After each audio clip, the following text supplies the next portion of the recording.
Well, there's certainly signs of these unique times, but for two Texas college football programs, they're looking for a little sense of normalcy. UTSA and SFA, 4 quarters coming your way from the Dome.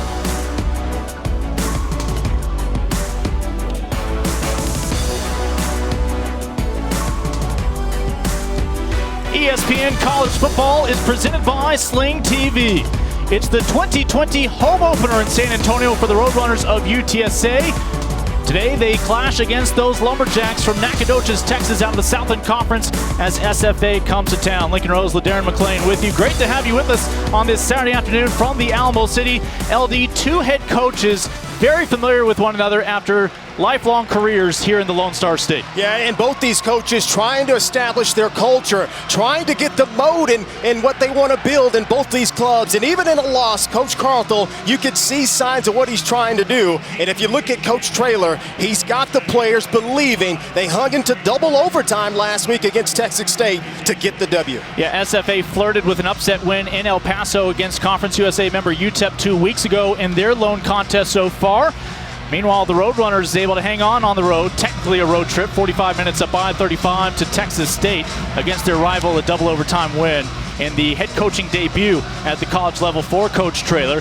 Stephen F. Austin has won the toss. They have deferred to the second half as the Roadrunners offense and a talented running back and quarterback about to be on display after this opening kick. College football has returned to San Antonio. And able to field it on the hop out to the 26, and that is where this UTSA offense, led by running back Sincere McCormick, homegrown from right here in San Antonio. And what a debut he had last week. 197 yards rushing. That set a school record, Lincoln, and he was dominant in their 51-48 win. It got him Conference USA Player of the Week. I look for him to have 20 to 25 touches this afternoon to take advantage of the Lumberjacks defense. Those 197 yards, the best single-game performance so far this year in Division I FBS. He was over the century mark before halftime in San Marcos as he starts out in the backfield, along with another local product, Frank Harris, who gets the start for the second straight week at quarterback. Harris quickly finds Brennan Dingle as it takes 4 Jacks to finally bring him down, but the fans who made their way out on their feet, it's a first down for UTSA. Yeah, this is a big-time play. B.J. Thompson, watch him get his hand up there. He didn't quite get enough on it, but it was enough steam on the pass, and Dingle taking a nice little, almost a long handoff out in the flats. It makes a nice opening gain on first down, but looks like we've got a Lumberjack on the ground. So again, Lumberjacks are members of the Southland Conference. No FCS conference opted to play football officially this fall. They are attending to Juice Evans, the starting free safety. But the Southland Conference, like many of these FCS conferences, did give the blessing to their members. If you can do so safely, go ahead and put together whatever schedule you can for Colby Carthel. That right now sits at 7 games, including the game against UTEP to start this year. They may still add a few more home dates for fans in Nacogdoches to be able to cheer them on there at Homer Bryce Stadium. But the Southland is still eyeing, like many FCS conferences, to play a spring season. Take another look here at Evans in your screen. Well, this play is going bang, bang, full speed. And watch the head collision there.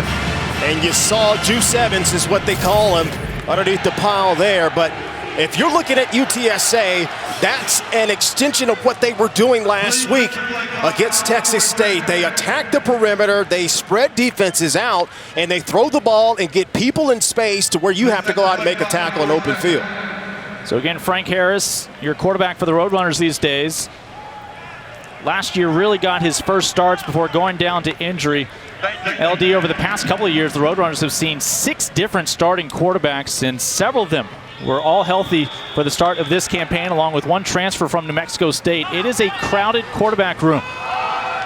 McCormick looking for some sledding straight ahead. Will punch ahead for about a 3-yard gain to the 41. Well, Sincere McCormick, that's what you want to do. You want to get this offense established with him in between the tackles, but not only is he physical in between the tackles, Lincoln, has that speed to bounce it outside if necessary. Reading the option, Harris with a stiff arm, but will not be able to elude Brevin Randall. Randall comes in after forcing a fumble in El Paso to get the sack.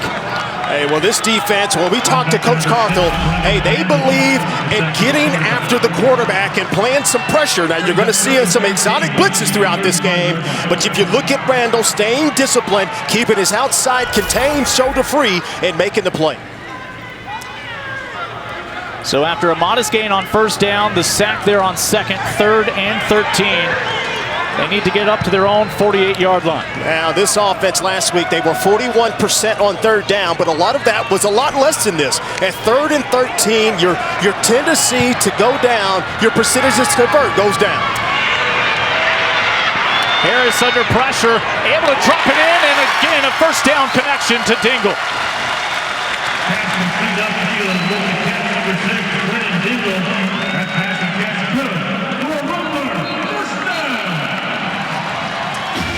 And we welcome in our new audience early on here in the opening quarter. Lincoln Rose, LaDarren McClain with you. Roadrunners on the opening drive of this ball game, just converted on 3rd and 13. Frank Harris, your quarterback, technically a redshirt junior, but including this year in which the NCAA has really granted full immunity regarding eligibility to everybody involved. Harris could still have several more seasons in the backfield. Lets it rip downfield. Has his man.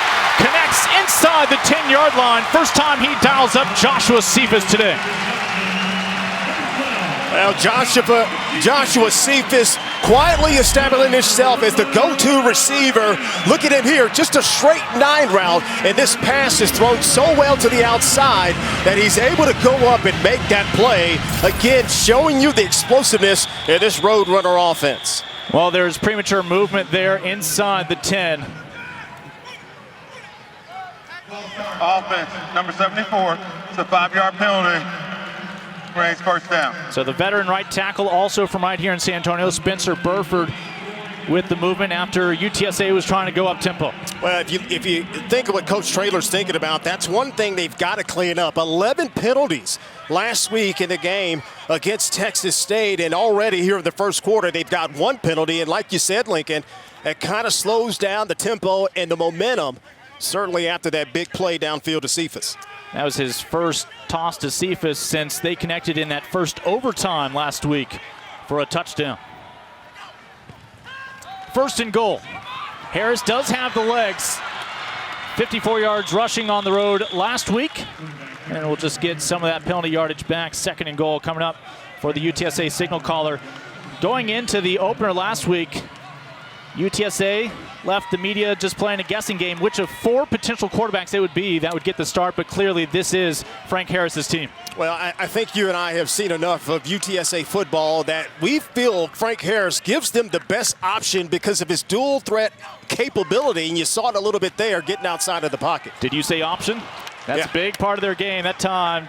Opts to fire one down the middle, looking for Cephas. Can't connect that time. Now, you didn't see it on that play there. Obviously off the mark. He did have Cephas wide open. He needs to put that on him. But, again, Harris, last year before he was injured, completed 72.5% of his passes.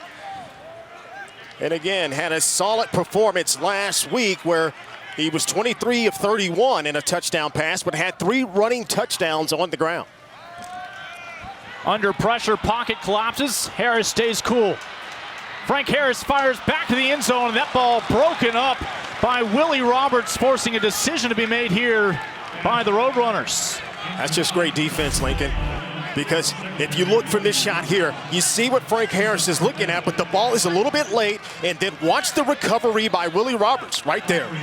Outstanding defense in the red zone there by the Lumberjacks. All Southland Conference defensive back for SFA, and when you have Hunter Duplessis, this is an easy decision for UTSA. He has made his last 12 field goals. That's number 2 active in Division I FBS. And the Roadrunners, for the first time at home, are on the board. We'll step aside when you rejoin us. We are over on ESPN2 the rest of the way here in the Dome.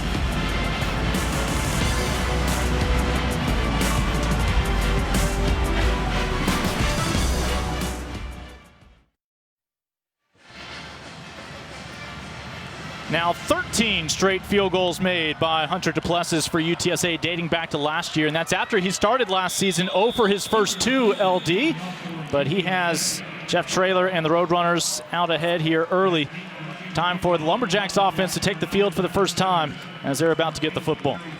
And if you're the Lumberjacks, you kind of got to feel pretty good. You gave up a couple of big plays, but you didn't let anything get into the end zone, so that's a win there. And now your quarterback and this offense has a chance to come out here and do something with it. So the Lumberjacks got their season started 2 weeks ago in El Paso. Trey Self clicking on all cylinders in the opening quarter. Well, you know what? He's a very highly capable passer, but really what he can hurt defense is doing this right here. He can really run the football, a very athletic quarterback. But the thing with Trey Self is just making the play on the field and making the smart decisions. He's going to have to do that here this afternoon. They would give up 14 points in the final 2 minutes of the first half against UTEP, allowing the Miners to ultimately come back in that game. Otherwise, SFA would have had its first upset over an FBS program in almost 2 decades. Now, in order for Trey Self to have the efficiency and to be effective in throwing the ball and running the ball, this offensive line has to be mean today. They're going up against a very aggressive defensive front. It's going to be tough to block. Davion Ward, talented senior out of Dallas. Big high school football program there at Skyline High, a transfer from Texas Tech, gets his first touch. And it's going to be 3rd and long for the Lumberjacks to keep this drive from being a 3-and-out. Well, that's what you don't want to do. You don't want to come into somebody else's building and then have to convert these 3rd and 5, 3rd and 6 and 7 or more. Self last year accounted for 14 touchdowns, including 12 through the air. Trying to stretch things here. That one off the back of a lineman. That's an incomplete pass, and it'll be time to punt for the men out of Nacogdoches, Texas. Well, you're going to see some new wrinkles on this UTSA defense with the new defensive coordinator and Tyrone Nix. They're going to mix up the fronts just a little bit. They're going to bring pressure from all over the place, and it looks like the Lumberjacks had a pretty good play on with the screen, but it was well diagnosed by this defense. Remember when we used to blame the lineman for illegal touching on a play like that? Drew Beamer not getting flagged. Your punter is Max Quick. Good one will hang up there. And the Roadrunners will set up shop on their 30-yard line after Sheldon Jones squeezes that one in and brings it down to the turf. So UTSA settled for a 28-yard field goal on its opening drive. Roadrunners a commanding first half performance against Texas State last weekend. Mind you, UTSA has only been playing football for 10 years, but that's a rivalry against Texas State that extends to other sports. Same can be said against Stephen F. Austin. Roadrunners have never lost to the Bobcats of Texas State in football. Yeah, and you know, that just goes to the testament of what these players believe in here. And, you know, they set a record in total yards of offense, 499. That was the most since 2017 against those very same Bobcats. This offense certainly doing some good things early this year. Well, Sheldon Jones was almost too wide open. He's able to make the catch. The junior, the pride of New Orleans, Louisiana, will pick up the first down. You see, there's no time wasted here. Even after a first down, they hustle back to the line of scrimmage, get it all set up, read what the defense is doing, and then they're off and running. McCormick looking for a hole. Now that's going to be tough running all day long. The strength of Stephen F. Austin historically, and certainly it's still true today, is that defensive line. Yeah, and it starts with big number 99 in the middle, Osagade, and he just makes it just very difficult to move out. And defensively, that has to be the game plan. You have to kind of junk up these running lanes, not only get off the block sometimes, but sometimes if you can just hold your ground and make it difficult for this rushing attack to take off. Defensive coordinator is Scott Power. His men gave up a little over 150 yards rushing to UTEP. Here's Frank Harris tiptoeing through tackles, and he'll come up just short of a first down. It'll be 3rd and 1 coming up with the whole playbook available now for the Roadrunners. Yeah, and see, this is the type of play you just can't coach. This is just a natural athlete being instinctive, feeling the pressure, taking care of himself, and getting down. That's why I've always felt he was the best quarterback on campus. He gives them the best opportunities when things start to break down up front. Here is Lowell Narcisse, made 7 starts last year. He's capable with his arm, but clearly in here to pick up the first down on the ground and able to do so. Needed a yard, picked up about 2.5. Well, that is almost unfair because Lowell Narcisse is almost a fullback in the backfield at 6'3", 230 pounds. And that's the package that they'll do on short goal line situations, third and short situations. That's the first snap this season by anybody other than Frank Harris, who took every snap in San Marcos. His center, Maka, also never came off the field when the Roadrunners had the football. There is the Hawaiian, courtesy of Last Chance U up there at Independence. Harris looking for points through the air and was looking for his first connection with Williams. That's just outstanding coverage there by Jermaine Brown. In this defense, they're going to live and die playing man-to-man coverage. And with the exotic blitzes and with the multiple odd fronts that they have from time to time, you're going to put these defensive backs on islands, and Coach Carthel is okay with that with the talent they have in the back end. From the SFA 46-yard line, looking for the run after the catch here with Brendan Brady, who gets his first touch on the day. And a late flag comes in as well. Well, until Sincere McCormick came on campus, Brendan Brady was the big guy on campus. And we'll talk about a 1-2 punch in the backfield as we sort out the laundry on the ground here. But, man, you talk about 1-2 punches in the backfield with McCormick and Brady. Chris Bynum, our referee. After the play, personal foul, 74, UTSA offense. 15 yards from the end of the run. It's going to be third down.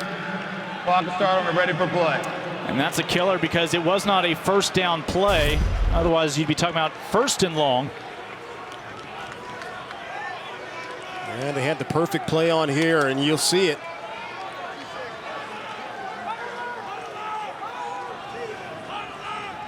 Oh, that might have been incidental. I don't think Burford had any intention or really even knew where he was or who was around him on that play.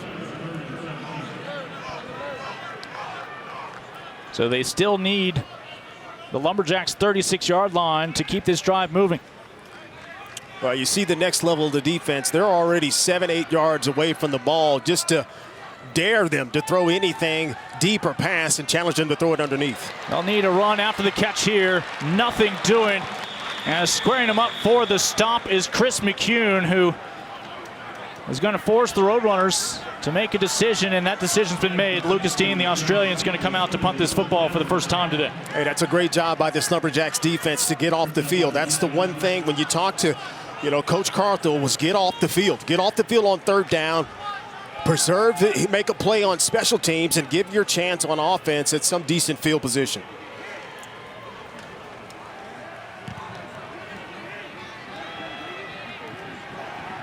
And Lumberjacks are going to start about their 8-yard line with their second offensive drive of the day. After SFA comes up with a stop, just a field goal separates these two Texas teams.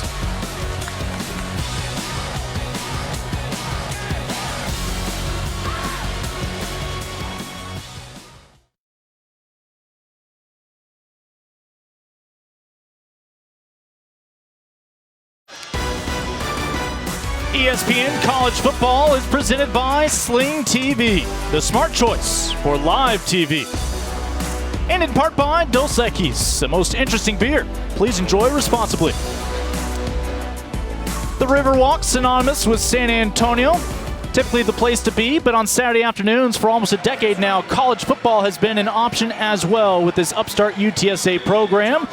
They welcome to town Southland Conference members Stephen F. Austin, Lincoln Rose, LaDarren McClain with you. First quarter still underway.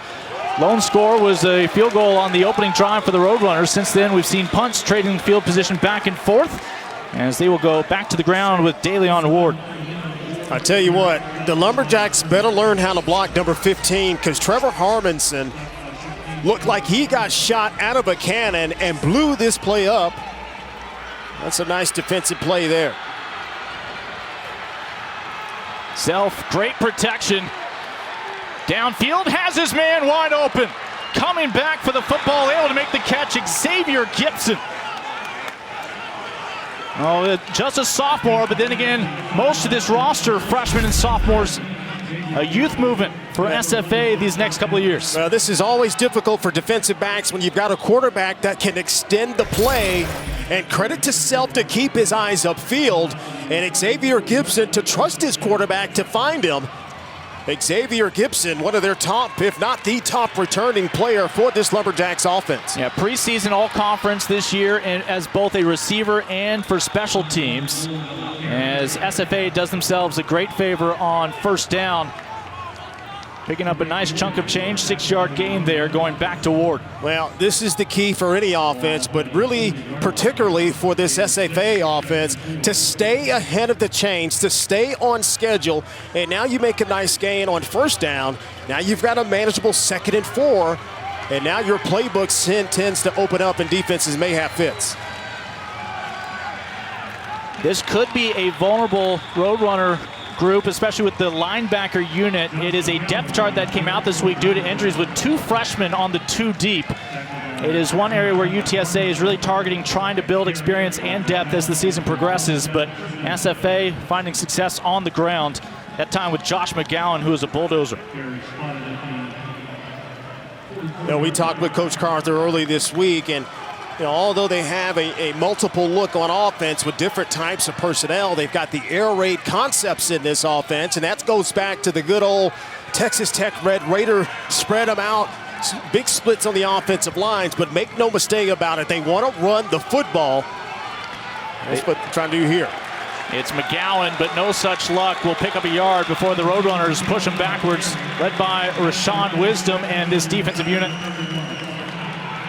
And you've got some changes on that side of the ball, too. This defense here, you're going to see some different fronts. In years past, Lincoln, this was a 4-down lineman front, no matter what. If they bring a nickel in or if they bring an extra linebacker, now you're going to see an odd front. You're going to see 3-down linemen more so not a typical base 3-4 defense, but that can morph into bringing in 5, sometimes 6 defensive backs to make it difficult on quarterbacks. Handoff out of the pistol, a little misstep, but able to bounce back as Ward into Roadrunner territory.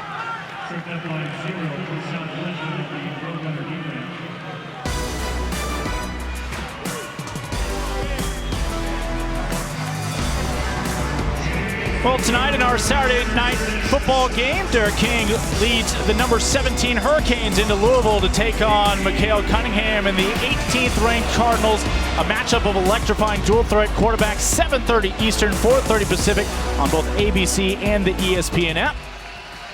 And Saturday night football presented by Capital One. A little Saturday afternoon clash here in San Antonio, and a big clash at the first down marker. It's going to be enough to keep things going, and now late flags come in.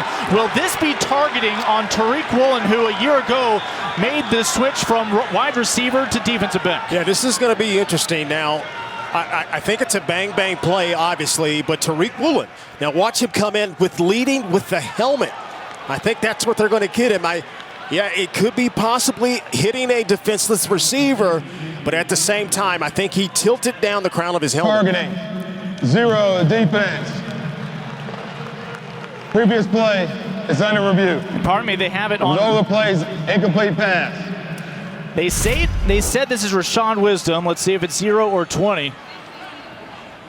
That would be 20 as opposed to Wisdom. So Rashawn will not be getting ejected regardless. But again, the play in question is the hit from the defensive back on the receiver. Yeah, here it is right there. And that is at worst a forearm up to the chest. We'll see if this stands. Our replay official is Britt Choate upstairs today. Again, targeting as of a few years ago no longer required good old-fashioned helmet to helmet. It was any blow to the head, neck, and shoulders area. And that is close. what USA Football, I believe, would call an ideal hit. It's eyes-up tackling. Yeah. You got to give credit to the official. It's happening so fast, but when you slow it down, it kind of makes it a little bit easier to obviously just see. And from what you're saying, I agree with you, Lincoln. It looks like he's head up, he's looking. He has his forearm in the middle. What we know is that is an incomplete pass either way. Gibson did not hang on to the football. Right now we have everybody in East Texas screaming absolutely it was targeting. Right. And everybody who didn't make their way out to the Alamo Dome, where they're allowing just 17% of their potential attendance, saying he needs to stay in the ball game. This is always the most popular part of the broadcast, when the announcers just start speculating over replays. That's right, because we have no control whatsoever, and nobody really wants to hear our opinion one way or the other, but that's what we're here to do. So my mom will be screening your Twitter comments. Jeff Traylor, first head coaching job at the football level, a multiple-time state champion at Gilmer High School, his alma mater in East Texas. Again, that's where he's crossed paths with Kobe Carthel, head coach of SFA so many times. Coach Carthel had come to recruit quite a few Buckeyes out of Gilmer High. Tariq Woolen is the man about to find out his fate. Yeah, you know, we were talking at the beginning of the broadcast, Tariq Woolen, I thought coming into this year would be their top receiver. Let's see what we got here. Rule on the field has been reversed. There is no foul for targeting. The pass is incomplete. It'll be 4th down. The clock will start on the snap. All sorts of good news there for UTSA. Again, that was eyes up tackling. And those, when you would put your head down, not only were you potentially going to hurt the receiver, but you'll hurt yourself. Defensive players were hurting themselves. Exactly. Yeah, you got to protect yourself, and you know, and it's a rule. You know, some of these kids come up, and it wasn't really taught that way, Lincoln. And you go back to my ancient days, you kind of almost led with the crown of your helmet from time to time, which was unfundamentally sound now. UTSA has too many men on the field. Jeff Traylor is going to use his first timeout right here before the Lumberjacks look to at least to have flipped field position. We'll step aside when we come back. Lumberjacks looking to punt from the UTSA 49.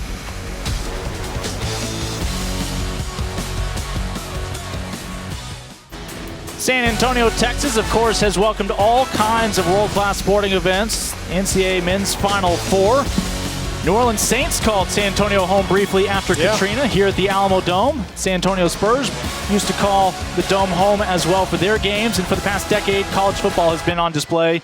Not just the Alamo Bowl, but UTSA starting its football program. That is one of the reasons why they haven't seen Stephen F. Austin in a while. These two teams shared a conference in the Southland for over 2 decades. Men's basketball has met 40-plus times, but first ever meeting between these two football programs. And after UTSA called the timeout a moment ago with too many men on the field, they come out of this break.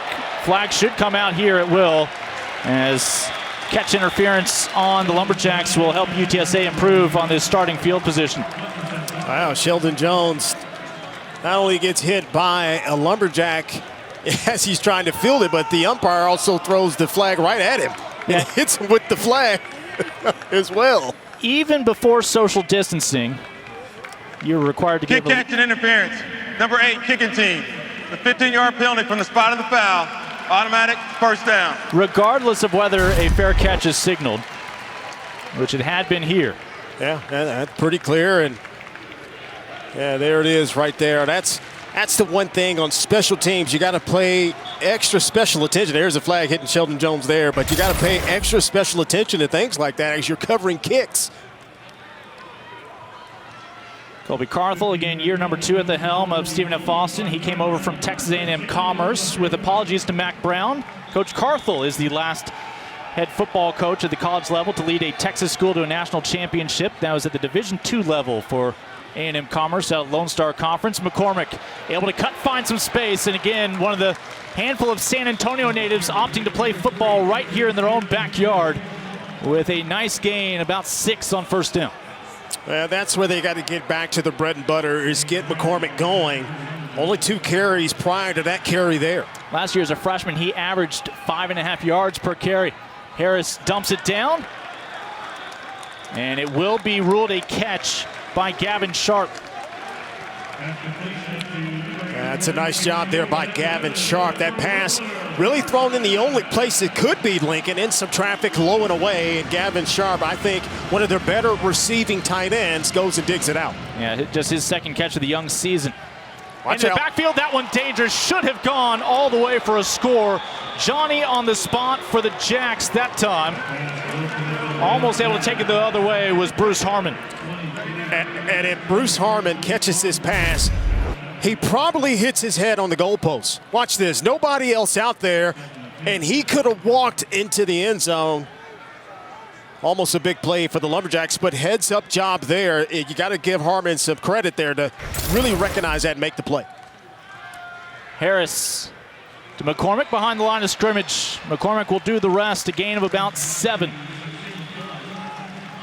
Well, you see some of the nuances in this offense with the new offensive coordinator, Barry Lunny Jr. You see a lot of the screen game taking place with the running backs opposed to what we've seen in the past with the receivers, and getting some of your best players, and McCormick's certainly one of those, in open space, and now that 2nd and long turns into a 3rd and manageable 3 here. Again, Harris found 8 different receivers last week against Texas State. Goes back to McCormick for the first down. You know, with Frank Harris, offensive coordinator Barry Lunny and head coach Jeff Traylor really thought his pocket passing had shown marked improvement against Texas State. He was accurate. At the same time, they're mindful of what he has in terms of with his legs. He's got the physical ability, certainly, but to be a good quarterback, your mind has to be ahead of your body. And when you anticipate those throws, everything tends to slow down. And right now, Frank Harris, certainly last week, appears to have this game slowing down for him. Frank came out of high school. Offense, number 55, 5-yard penalty, replay, first down. That's the center, Maka, moving his teammates back 5 yards. Harris came out of high school with a season-ending injury. It happened again his true freshman year, and last year had his season cut short. But he's playing with confidence. Yeah, you know, we saw it last year when he was in the game. The offense, the entire team just felt different. At the time, he wore number 7. Now he wears number 0, but Frank Harris certainly making the thing go. And Brady just unable to spin out of the tackle. SFA gets into the backfield quickly as the Lumberjacks try to keep this at just a field goal. Yeah, these defensive backs for the Lumberjacks have to be very, very active, and they have to be excellent tacklers, because if you do not wrap up, these running backs, you see Miles Hurd there, number 32, that strong safety coming down on support. He has to be active against this very, very agile, quick running backs. The line of scrimmage. This is Cephas. Joshua Cephas on 2nd and 16. Picks up all but about 3. That's an outstanding play call. A couple of plays ago, we saw the screen to the running back, but this time they fake it the other way and come backdoor screen back to Cephas, and almost gets a big gain, and they got a free play here. Well, they aren't going to get it because of the encroachment. There was contact, but that's a first down.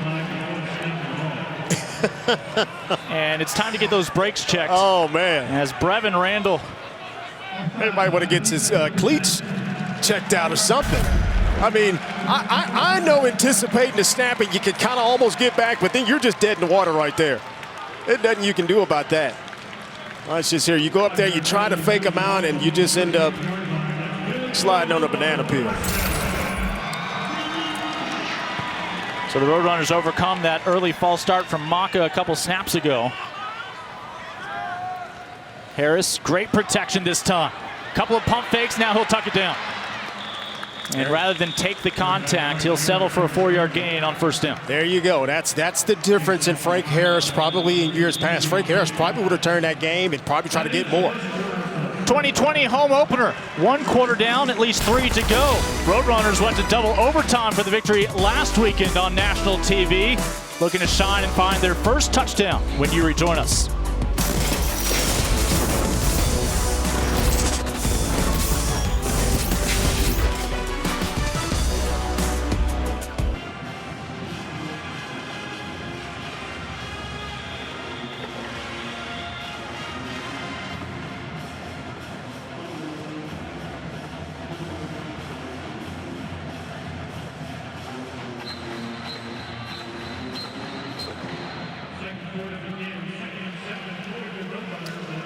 Well, here in San Antonio, second quarter about to get underway. Roadrunners with a field goal on their opening drive. Frank Harris has already found 6 receivers in this first half. And why not go right back to McCormick? This time it is Brady. They want to get him more touches. He was limited against Texas State because of the success that Sincere McCormick had early on, but that was not reflective of what they think of Brendan Brady, who comes off a bit hobbled. They would like to limit McCormick's touches. He's a guy who could tote it 30 times, but they want longevity. Yeah, I agree, and they don't have to. Harris, who already 10 of 14 passing in this ball game, over 120 yards, will tuck it down for the first down. Yeah, he's played a solid game. That's a good first quarter. And you know what? You can tell when a quarterback is in the game, when the passes are coming out on time. You can see that he's very active in the pocket. He's recognizing when the play, he needs to get outside of the pocket and just make a play with his legs. As McCormick to the edge of the red zone. After the 5-yard carry. Again, McCormick 4 times, 100 yards plus last year as a freshman. He's already the 5th leading rusher in this young program's history. And by the sounds of things, that ball may be loose. All on the ground. Well, here we go. Everybody's going to point their direction, and we won't know until the bodies start getting pulled off the pile. Roadrunners avoided the turnover bug last week against Texas State, and McCormick comes up with the pigskin.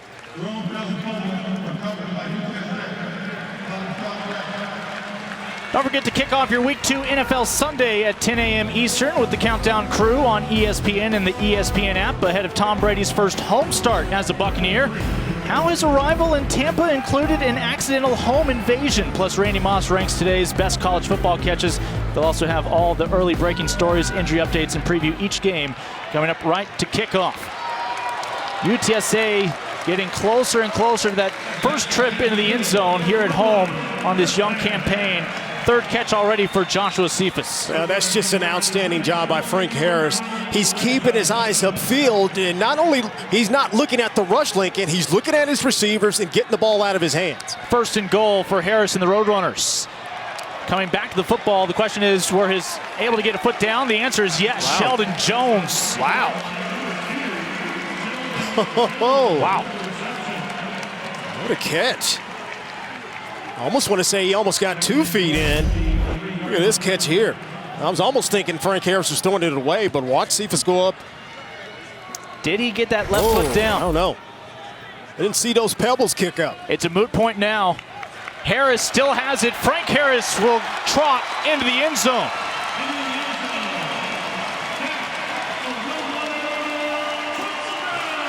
Well, you can hardly blame SFA from being keyed in on McCormick. Harris calls his own number, that new number this year being 0. Now, this is just a nice job by Barry Looney Jr. to set this up. They did a couple of inside zone handoffs to McCormick, and when they felt like they got in a favorable situation in terms of numbers to the outside, that's a good read there by the quarterback to pull it, and he waltzes into the end zone. Duplessis splits the uprights 2nd time today.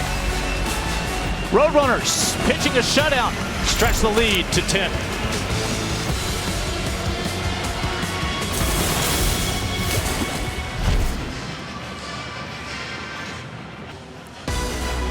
ESPN College Football presented by Sling TV. Roadrunners quarterback Frank Harris has UTSA up now 10-0 against the Lumberjacks of Stephen F. Austin. Take a look at the drive, as that's already the 4th rushing touchdown this year for the signal caller for these Roadrunners, although that's his shortest run. He had 3 from outside the 10-yard line against Texas State last week, and he hasn't been too shabby through the air either. Now, you know what I like about Frank Harris? He doesn't really put the ball in harm's way too many times, and you got a quarterback that protects the football in the running game.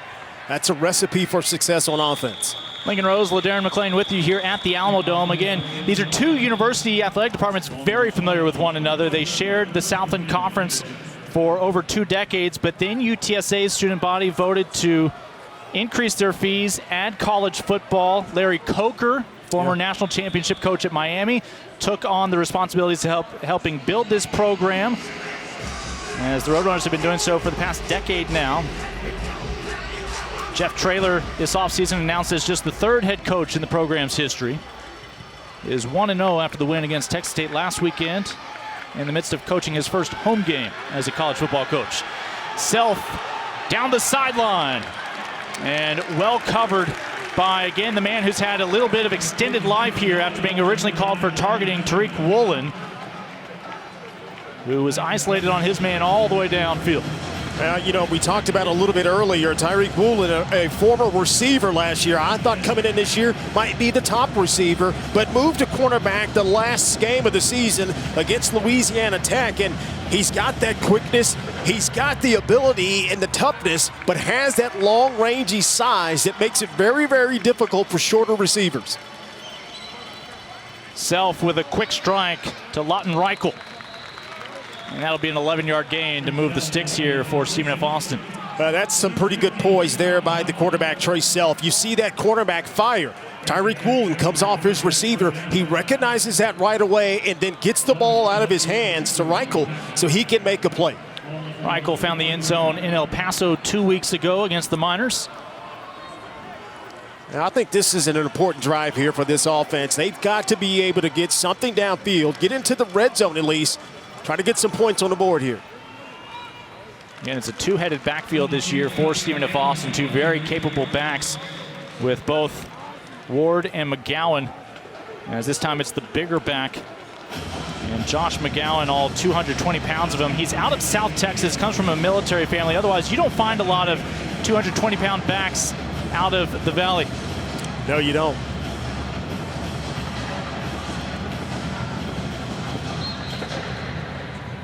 On 2nd and 8, and the pitch is dropped. That's a live football, and they're fortunate McGowan able to scoop it up.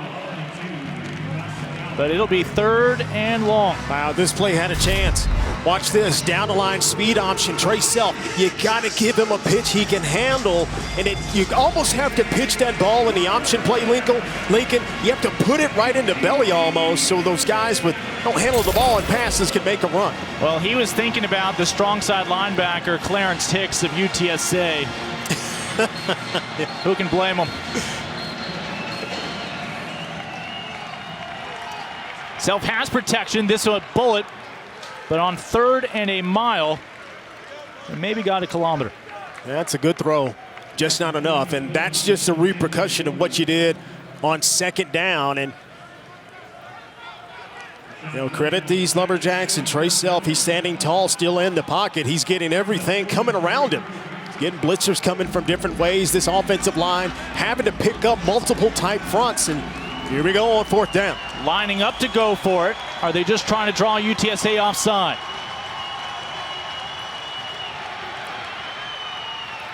As this drive continues for Stephen F. Austin, the gamble pays off. Gibson again able to squeeze it in.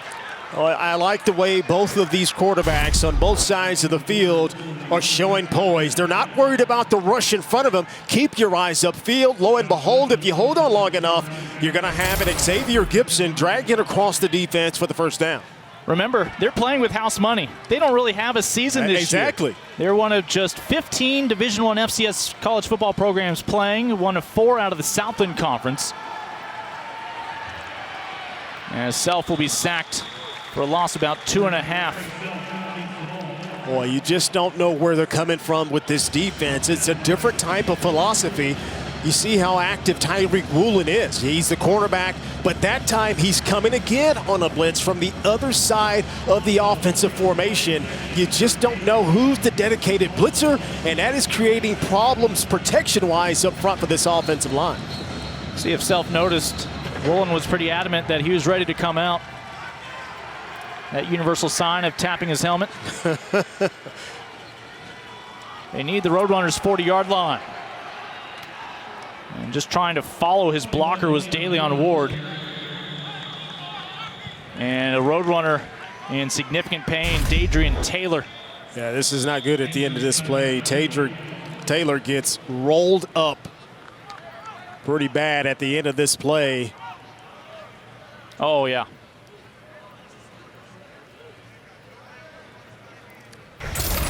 As Trevor Harmonson winds up in the wrong spot. We'll let them tend to Taylor. SFA marching.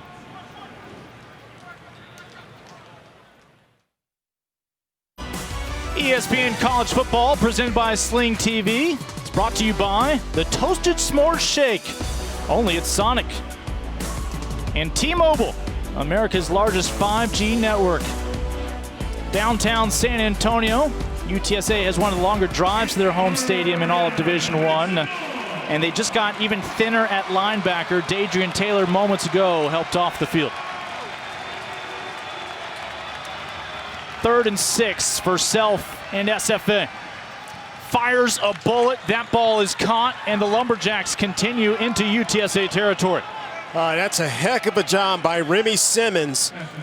Boy, it took him a long time to get there, and this is just outstanding defense as well. But Remy Simmons runs a banana route. He runs that little bitty deep outside bending out and makes the play. Let's check back in with Kevin Connors.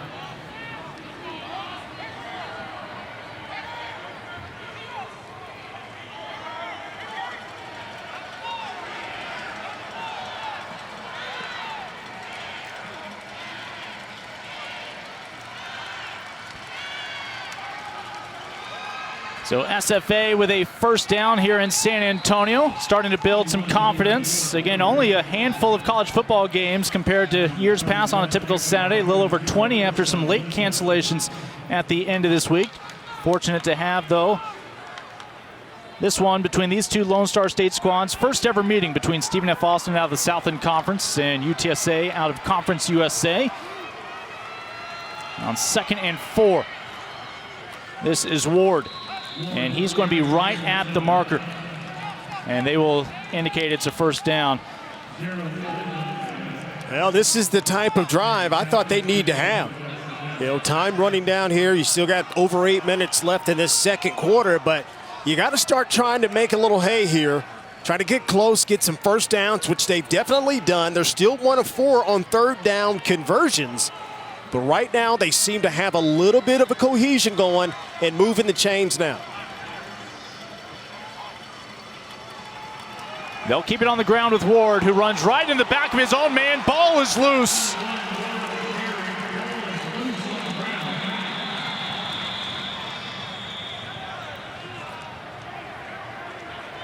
Still waiting that first indication, but it looks like the Lumberjacks will hang on to it. Ward will be the last man out of the pile.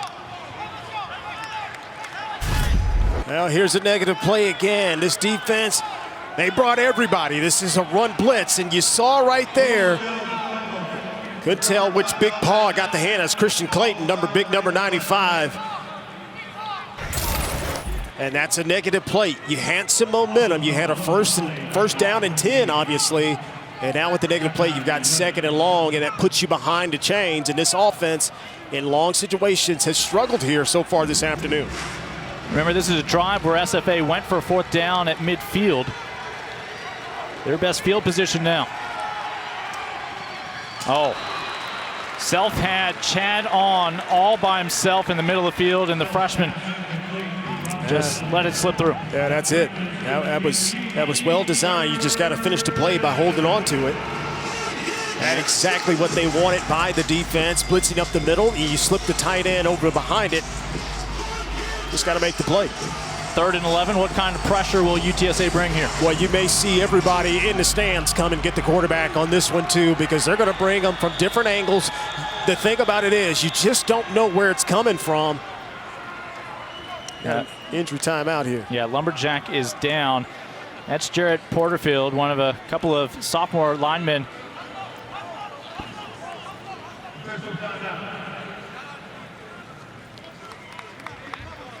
So we have the official timeout.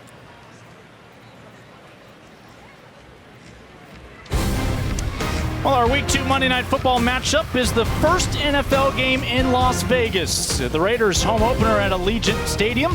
Josh Jacobs and the 1-0 Raiders host Drew Brees and the 1-0 Saints. 8 Eastern, 5 Pacific on ESPN, ABC, ESPN Deportes, and the ESPN app, with expanded MegaCast coverage with Reese Davis and Kirk Herbstreit working overtime over there on ESPN2 on Monday night. It all starts with Monday Night Countdown at 7:30. A certain former UTSA defensive lineman will be featured in that matchup. Absolutely. Mr. Davenport, and you look at this Stephen F. Austin offensive line. They've been better up front. They've got a lot of attention to it, but they need this big guy in the lineup. Oh, I believe he was sick to his stomach if I was seeing live what I thought I was seeing live before the snap. I then rounded in his favor that maybe he had just rinsed with some water and was spitting it out. Lincoln Rose, everybody. We have too good of a vantage point here in the Alamo Dome. Oh. 3rd and 11. And, well, teed up for that hit. As nothing doing. It's the former receiver more than happy to lay the lick these days on the defensive side of the football. Yeah, he's a football player out here. Watch him come up, make the play, clean tackle. And once again, you had the negative play with the fumble that puts you at 2nd and 11. Now the defense has the advantage. And it is so tough in an offense like this to overcome that. McGowan still has not gotten back up. It is 4th down when you rejoin us here in San Antonio.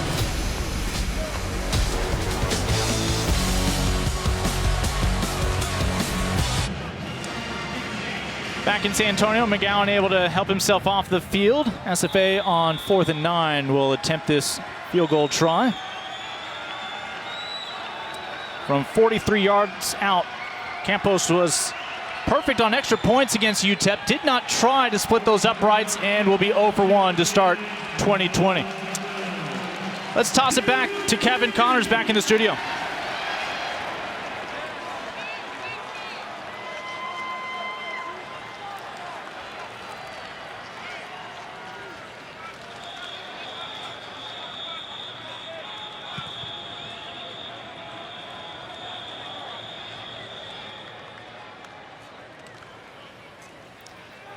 So here inside the Alamo Dome, SFA with their best chance to put points on the board so far.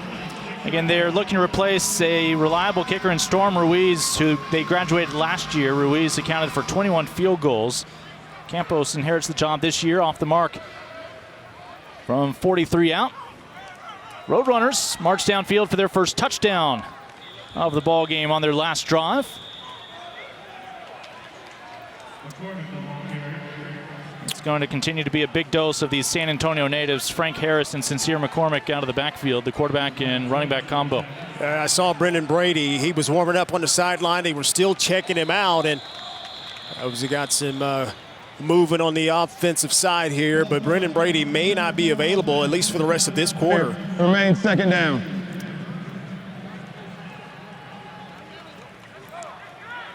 Well, I talked about the San Antonio natives. Jeff Traylor inherited a roster with 10 Alamo City kids. That number's up to 24. His goal is really about 50 players to cast that net right here and keep them in their own backyard to compete in Conference USA. Yeah, 75% of this roster made up of Texas natives, and 116-man roster. They've got 21 seniors, 27 juniors, 30 sophomores, and a combination of redshirt freshmen and true freshmen, 38 players. So the cupboard is certainly full here at UTSA. 2nd and 12. McCormick catches it behind the line of scrimmage, picks up about half the yardage needed. Much more manageable 3rd down coming up. You just see the difference in this offense this year, how McCormick is more of a threat out of the backfield in the passing game. And so when you've got the receivers that they have, they really haven't taken much shots downfield. That's an added weapon in the backfield with McCormick.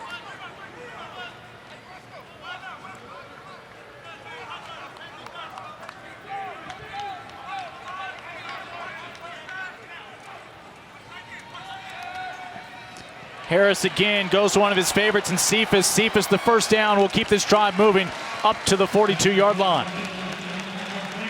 Yeah, that's great execution there. The benefit of not having a full capacity crowd, you can hear the quarterback change the play.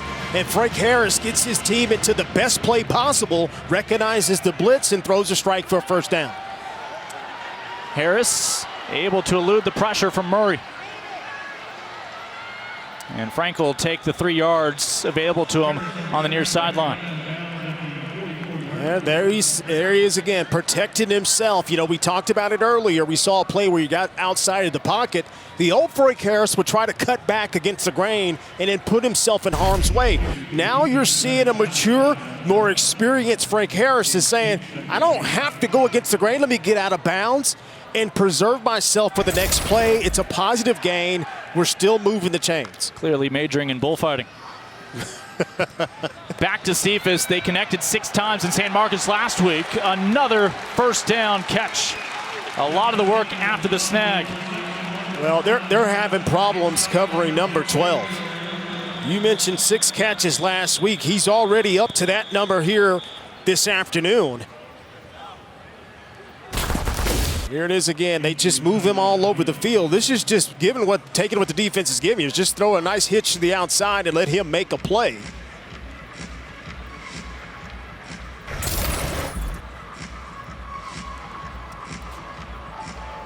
I believe we have an official's timeout right now for SFA. Personal foul, blindside block, offense number 74, 15-yard penalty from the spot of the foul, remains second down. The clock will start on the ready for play. That's on the veteran right tackle, Spencer Burford, for UTSA. Yeah, Spencer Burford coming off a honorable mention all-conference performance last season, and the year before he was an all-conference on the all-freshman team in Conference USA. And you mentioned one of the more experienced and more reliable offensive linemen. Not making a smart play on that exchange there. Well, he's the first ever 4-star recruit for UTSA. Meanwhile, for SFA, Ahmad Murray almost had a sack on Harris a couple snaps ago, being helped off. He's from Huntsville, and there's a unique dynamic there. That means SFA is going into the backyard of their arch nemesis in the Battle of the Piney Woods and taking one away from the Bearcats of Sam Houston State. How about that, huh? Pretty strong recruiting there. You don't get a top 5 FCS recruiting class for nothing. You got to put yourself in harm's way and go into enemy territory. The Bearcats not playing any games this fall. We mentioned 4 teams from the Southland DAR. That includes one program in Texas that's even younger than UTSA, Houston Baptist, with Vic Shealy over there, one of the 4 Division I football programs in Houston. You saw them and their quarterback Bailey Zappi earlier this year. Zappi almost led HBU to a victory over Texas Tech and Lubbock last weekend. Tell you what, that Zappi, if you haven't watched him, just stop down one afternoon when Houston Baptist is playing football. That kid can absolutely throw the football all over the yard. Harris down the middle. And Sharp having to elevate for that ball, just couldn't squeeze it in, the tight end. Well, that's that one. You kind of get yourself in no man's land. I think it's a pretty good pass by Frank Harris, but Sharp thought he was in harm's way. But watch him kind of short arm this catch here. And if he just goes out and extend it, and I think his own teammate, he probably thought was going to come up and pop him. They need to cross midfield for another first down. Well, Stephen F. Austin has got to get off the field here on 3rd down. This is what they've come in. That's one of their goals of the day. They got to find a way to get a stop here. Pocket holds up. Frank Harris has options. But ultimately, SFA able to find him before he could find the sticks. Among those in on the stop, Chris McCune, the junior out of Dallas. Well, great job defensively on the back end for the Lumberjacks because Frank Harris was trying to go big time deep on that play. He didn't like it, and if you can get him to pull it down, you just got to come up and be excellent tacklers. That's what they did there. Lucas Dean averaging about 48 yards per punt.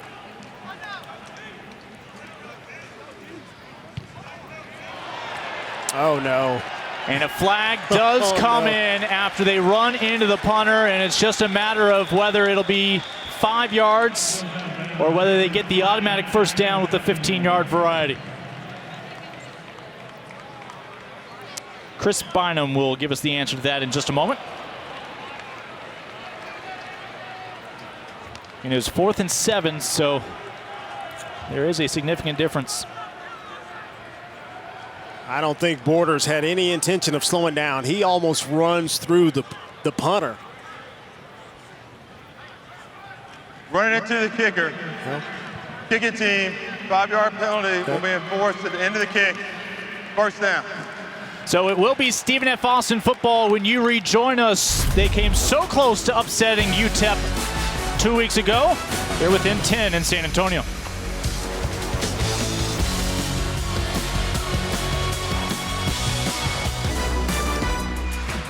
ESPN College Football presented by Sling TV. Home opener for UTSA after their road win against Texas State in double overtime last weekend. Stephen F. Austin came up just short on the road in El Paso 2 weeks ago. UTSA has reconsidered. They have opted to add the 5 yards and keep it 4th down, and they will re-punt here with Dean.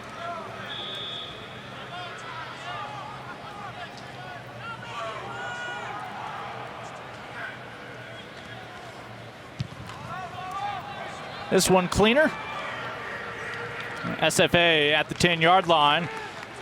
Less than 4 minutes till halftime. Let's check back in the studios.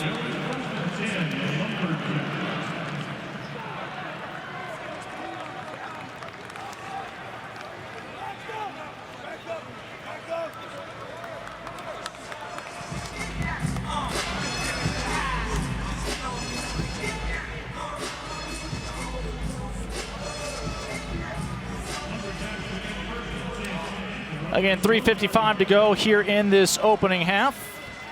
All the points belong to the Roadrunners. A field goal on their opening drive, and 2 drives ago, a touchdown run from quarterback Frank Harris. His counterpart, Trey Self, returning starter for SFA, and he will be dropped for a loss. And it's the first time today he is introduced to Jalen Haynes, but he probably spent all week watching tape on the big nose guard.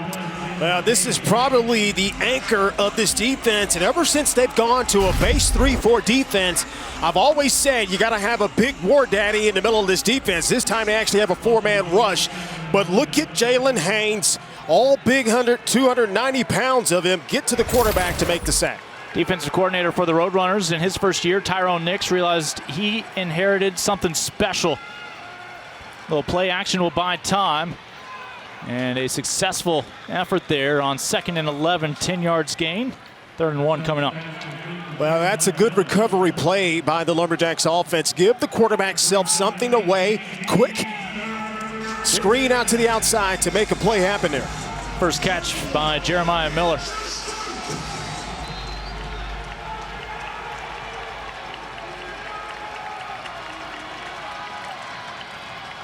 Third and 1, they look for it on the ground, nothing doing. Roadrunners push them backwards. And it is Jalen Haynes who's starting to find a rhythm. Well, he's listed on the 2 deep as the nose guard, but he's split out to the left side now as a defensive end. And they play a 3-down lineman, they stay in their base look, and he comes in unblocked. What an outstanding play by the big man. It's not the first that Colby Carthel on the SFA sideline. They're second. Please reset the game clock to 2:34.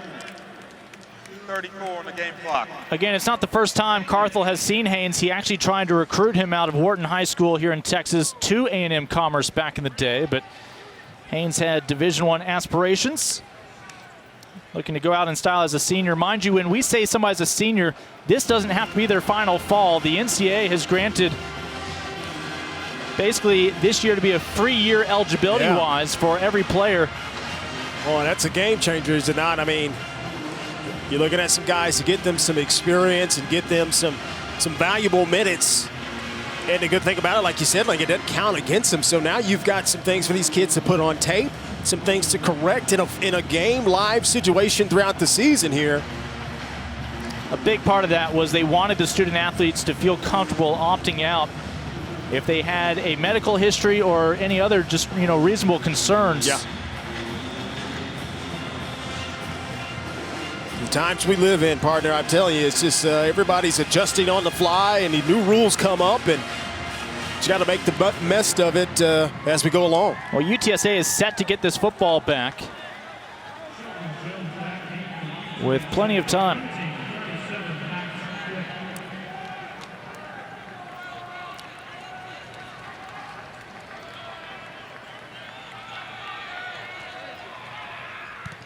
Quick, able to get it away. Sheldon Jones decides not to track this one down. Takes a skip out of bounds, so UTSA a little less than 2.5 minutes to make a march before halftime. That's a pretty solid kick there. Good job of at least tilting the field back the other way. You put the opponent back on their side of the 50-yard line to give your defense a chance. Coach Carthel got to be feeling, hey, we're still lucky to only be down 2 scores here, 10-0. Our defense is keeping us in it.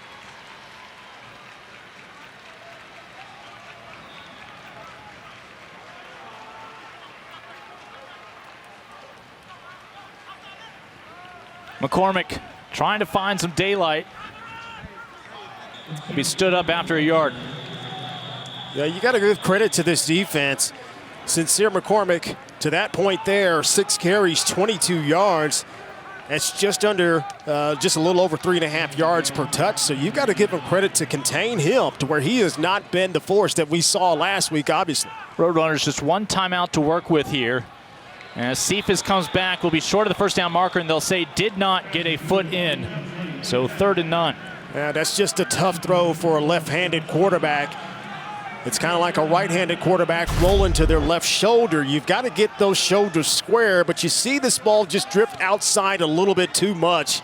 Cephas almost makes a toe drag to get it in. B.J. Thompson, the lineman for the Lumberjacks, able to get in the face of Harris on that throw. Perhaps the Lumberjacks could have another chance at this on offense before halftime. Harris pulls it down. Frank Harris will hurdle a tackler close to the first down marker.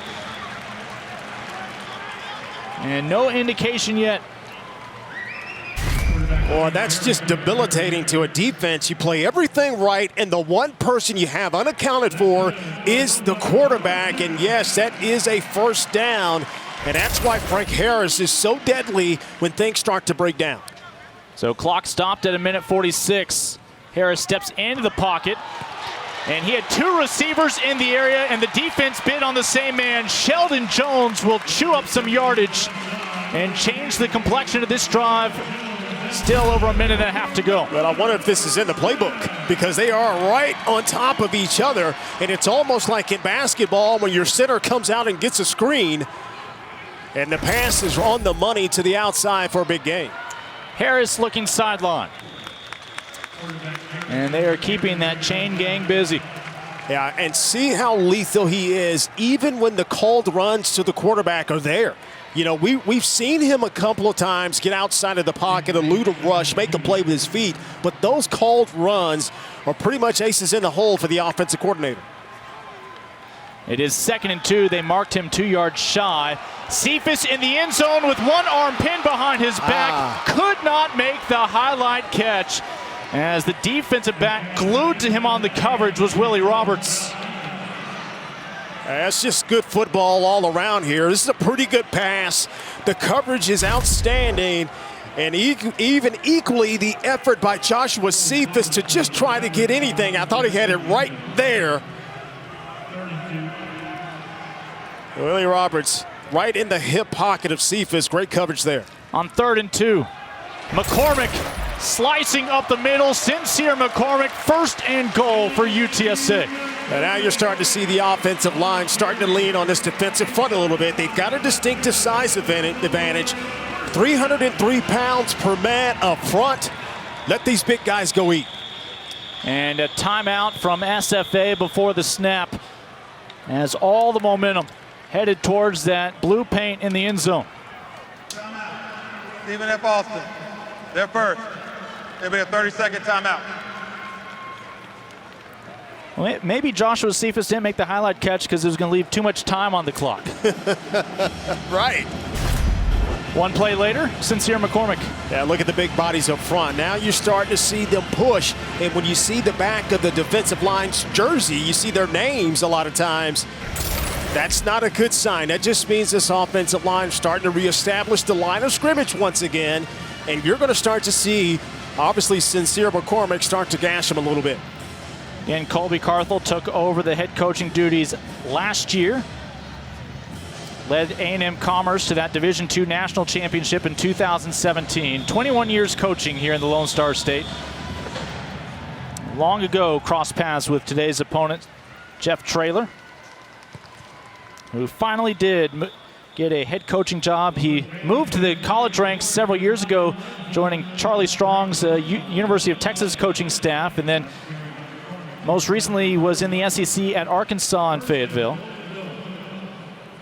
But anytime you're the 4-time Texas High School Football Coach of the Year in the state of Texas, that's saying a lot. So he's got a lot of pedigree, certainly, and being at those big programs, and now certainly the head coach here. Says a lot about Coach Traylor there. First and goal from the 5.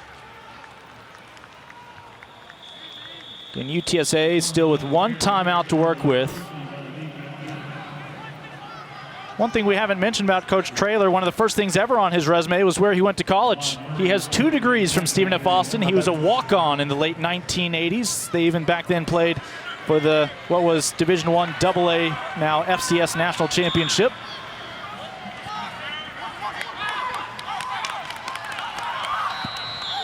Both his parents have degrees from Stephen F. Austin, his wife, as well a former Lady Jack. Timeout, UTSA, the 3rd final.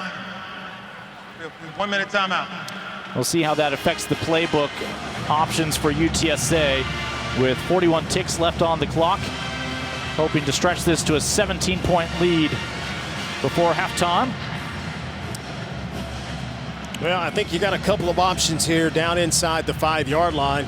I think you can call it anytime you get ready is the read option with the quarterback. We've seen Frank Harris score on that earlier in this first half, but I think they've had success with moving the quarterback outside of the pocket and giving him a chance for that run-pass option. I think that's always a go-to to where you don't take too much time off the clock and it's a quick recognition, get rid of the football, or I decide to tuck it and run it down.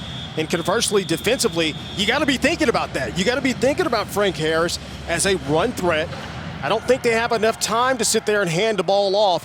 Obviously, to McCormick, I think you have it now, maybe. Now with no timeouts, you've got to be very, very picky with your play call here. Try to have something going in the end zone.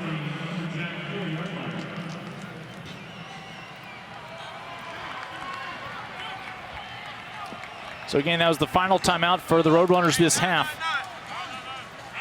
A 2nd and goal from 4 yards out. Harris to the back of the end zone. Guess who? Joshua Cephas for a 2nd straight week. And it's one of the rare times this defense is playing zone and they just lose track of Cephas. Play action pass. You still have to respect it as a defense. And Cephas is dragging across the middle and they just lose count and track. And it's a perfect thrown pass there by Harris for the touchdown. Good call coming out of the timeout. That's exactly what you want to have happen. You draw it up in the dirt. Your guys go out and execute it.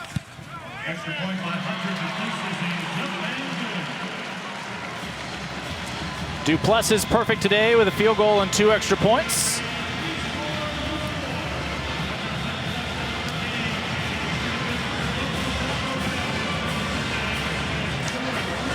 As Frank Harris's touchdown toss to Cephas, their 2nd trip into the end zone this quarter.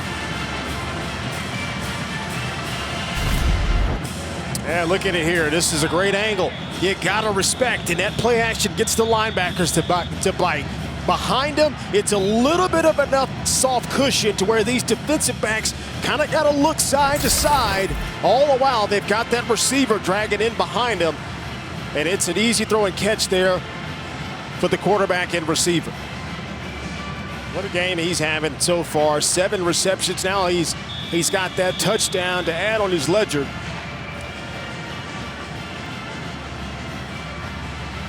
I asked the coaching staff this week how they would sum up Joshua Cephas. They all settled on one word, and that was consistent. And I think that has turned out to be pretty true. Yeah, he's pretty consistent, and I like the versatility. They can move him inside, they can move him outside, they can drag him across the formation. Lumberjacks have 2 timeouts to work with, as this return will come to a halt just past the 25-yard line.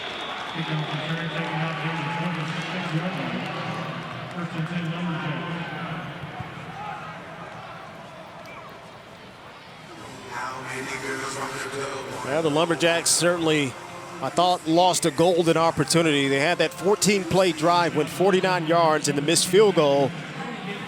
I thought that was a crossroads moment because I think if you get points there, you can somehow find some momentum as this half closes out. Now they find themselves down 3 scores, and the clock is against them here in this situation. Self now under pressure will run out of the pocket and pick up about a 17-yard gain up to the 45.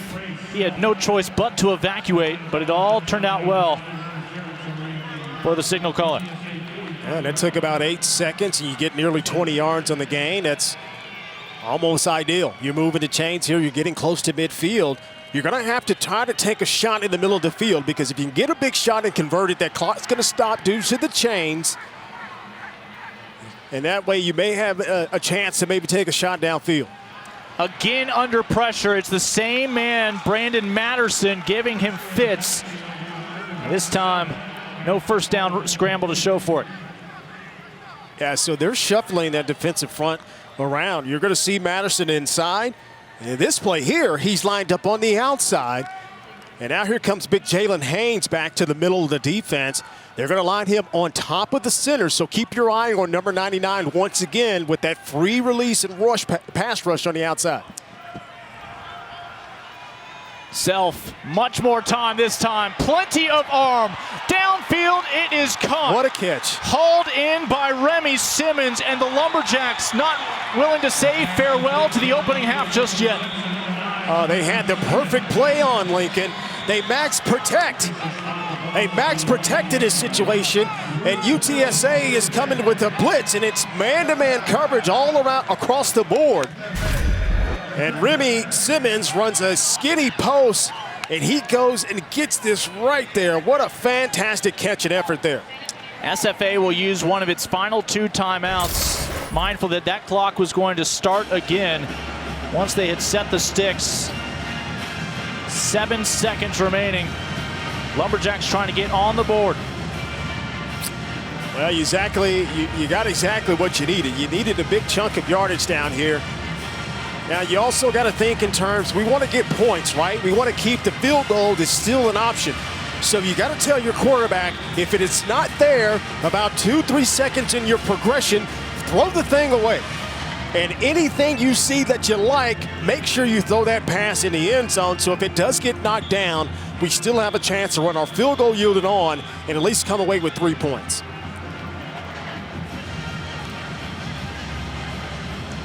As a whole lot of that came on his second catch just a moment ago. The 45-yard strike with 1 timeout left.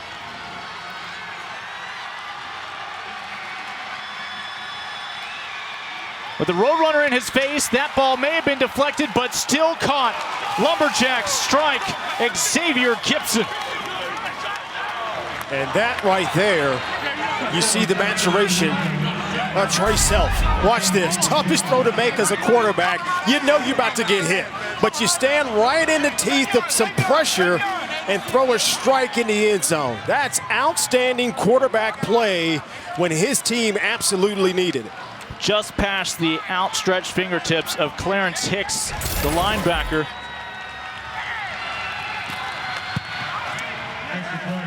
And the extra point makes it just a 10-point deficit, about to go into halftime. Lumberjacks chopping away at the deficit.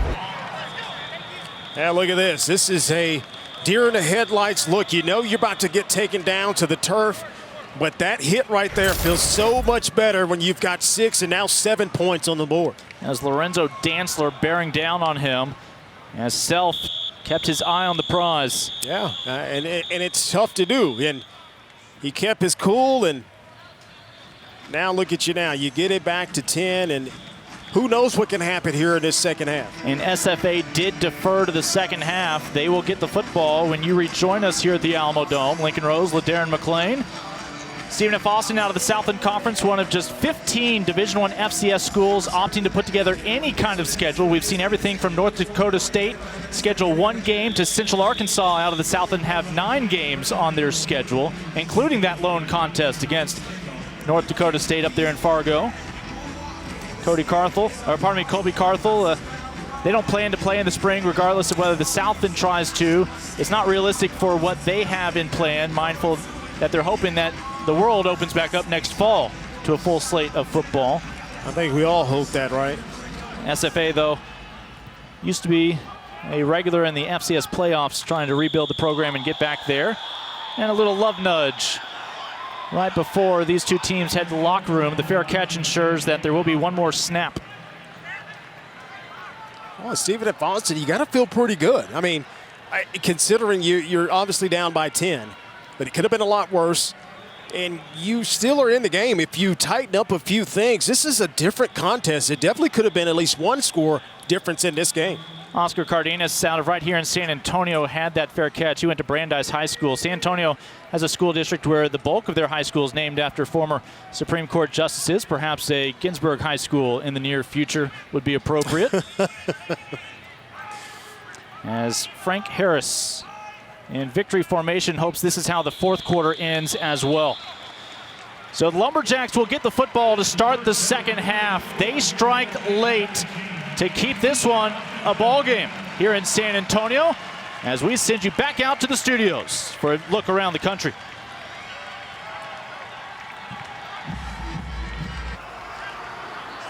No turnovers in that first half, but both teams still with plenty to work on.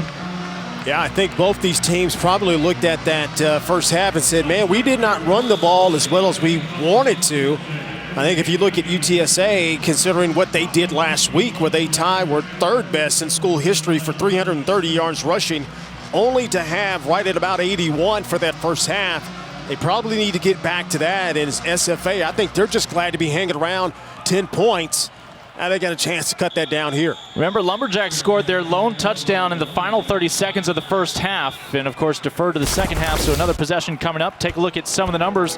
What stands out to you? Yeah, there you go. 43 rushing yards here by Stephen F. Austin. They've done everything they can in the passing game, and if you look on the other side, I think Frank Harris has kept a clean look here. Hasn't really thrown the ball in harm's way much, but they've got to get Sincere McCormick going. But for the first half stats, 283 yards, I think they'll take that. But both these teams got to come out here, protect the ball again, and try to make some big plays. Trey Self with that touchdown strike to end the opening half.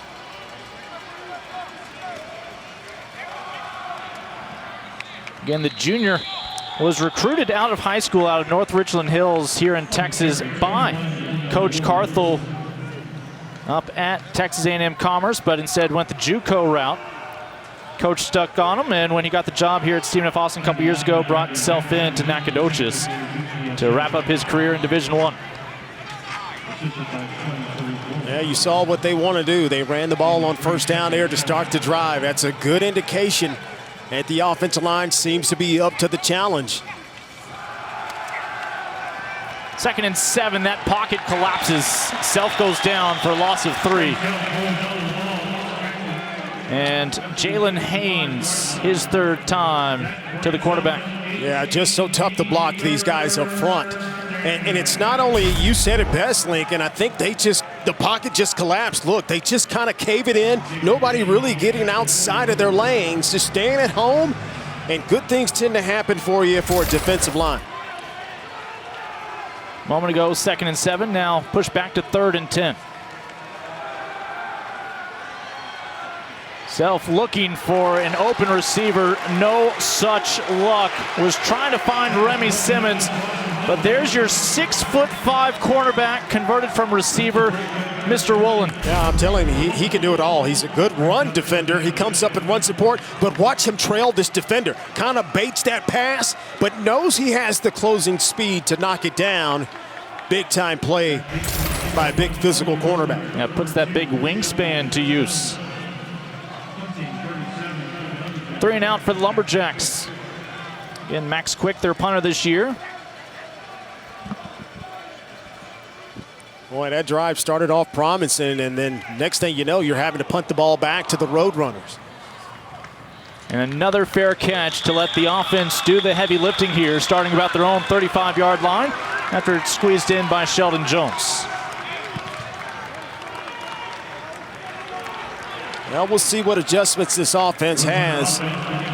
You know, we talked about Frank Harris, 17 of 24, 202 yards in the first half. And a lot of those passes were kind of sideline to sideline, some underneath throws. He made obviously a beautiful pass in the end zone to Cephas.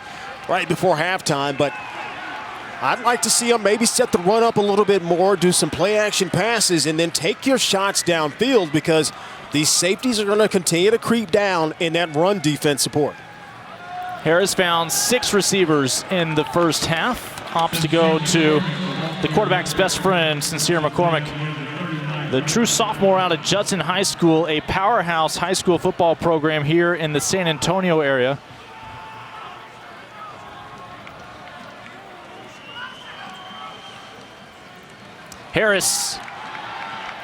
Frank Harris will pick up the first down and will avoid picking up any bumps or bruises. Well, Lincoln, that's wrinkle number one, that they made an adjustment at the halftime locker room. When you start calling screens and draws, and particularly this one, quarterback draw, that means you want to slow down the rush a little bit to where they're not just pinning their ears back, and that's going to set it up for a deeper throw later on, maybe in this possession here.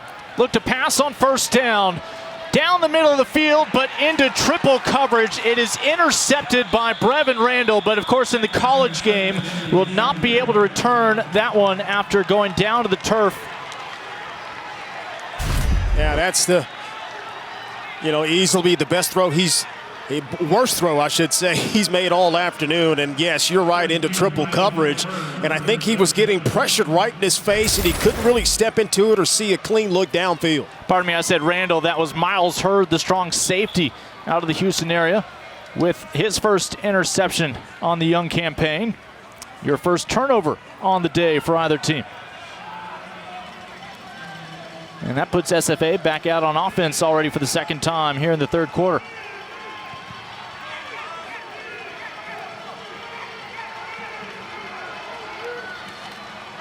Can the Lumberjacks take advantage? The entire team photo for UTSA's defense coming in to pose with Mr. McGowan. Well, now your tendencies are starting to hurt you, Stephen F. Austin, on offense, because you've run the ball a very high percentage on first down.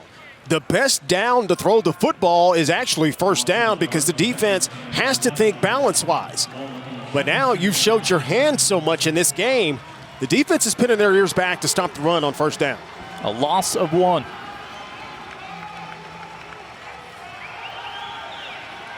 Self down the near sideline. And let's see, they will say incidental contact. The two players just getting tripped up. Boy, that was physical going downfield.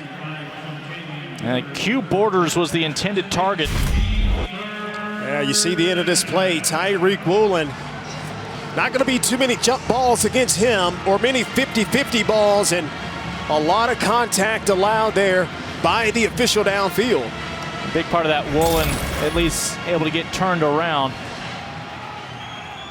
3rd and 11.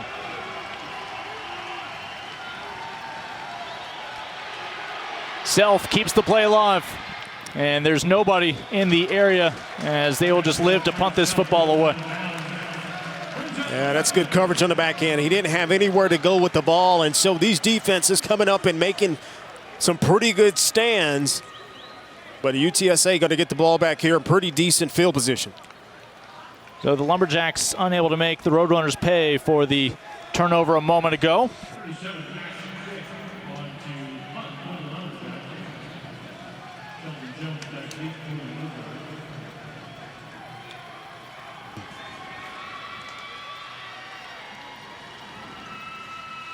A little hesitation from the punter. One hopper. Return from Sheldon Jones. And the Roadrunners will set up on their own 35-yard line when you rejoin us here in Military City, USA.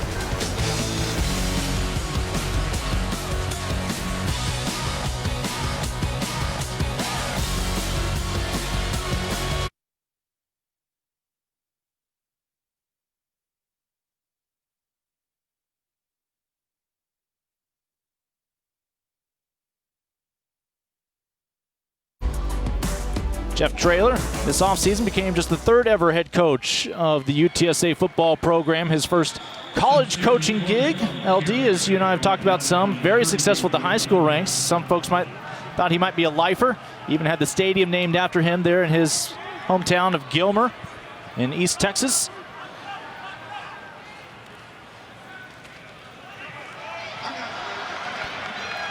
UTSA struck for the first 17 points in this ball game. Stephen F. Austin found their first score right before halftime. Both teams have had a possession here in the third quarter. Most recently, an interception thrown by the Roadrunners ended their last drive. We do have a flag down here. First chance to hear from our referee, Chris Bynum, here in the second half.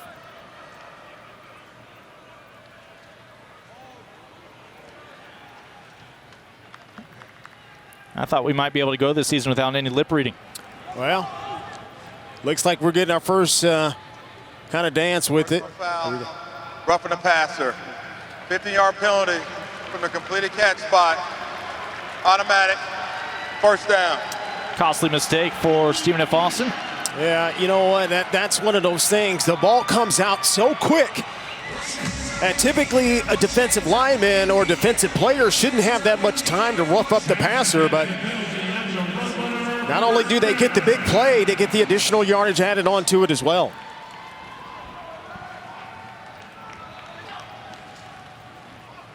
Harris. And Frank Harris almost always has that option with McCormick in the backfield, and that time, number 0 picks up 3 yards on his own. Yeah, it looked like a little bit of a play that may have been out of sync just a little bit, but Frank Harris, so fleet of foot, makes a little bit of a trouble into a nice little gain. Yeah, he's coming back for the catch is DeCorian Clark. Had 6 catches last week against Texas State. It's a Roadrunner receiving corps, fairly deep, mindful that they're missing 2 of their projected starters this week. And Tyke Ogle-Kellogg and Zachary Franklin. Yeah, and you look at that, Cephas has certainly stepped up here this afternoon, taking the bulk of the catches. Again, the offensive line doing its job. So is the left arm of Frank Harris. Ball comes out. It'll be ruled a catch by Leroy Watson, and then a fumble. Stephen F. Austin forces its second straight turnover out there on defense. You just have some defenders that just has a nose for the football. Miles Hurd gets the interception on the last possession, but watch him put his face mask right on the football. That's a perfectly timed pop. Good things happen when you do that. Ball goes over. Lumberjacks ball. Hurd springs it loose. Brevin Randall able to scoop it up. A pair of sophomores for Stephen F. Austin. We mentioned 47 of the players making the trip to San Antonio this week, either freshmen or sophomores for Stephen F. Austin. And Colby Carthel has another top 5 Division I FCS recruiting class that's come in. Good things are happening for the men out of Nacogdoches. Good things are happening, Lincoln. They just got to learn how to win games. And, you know, they got that game a couple of weeks ago against UTEP, found themselves up 14-3, and end up losing 24-14. Ward not easy to bring down. Davion Ward.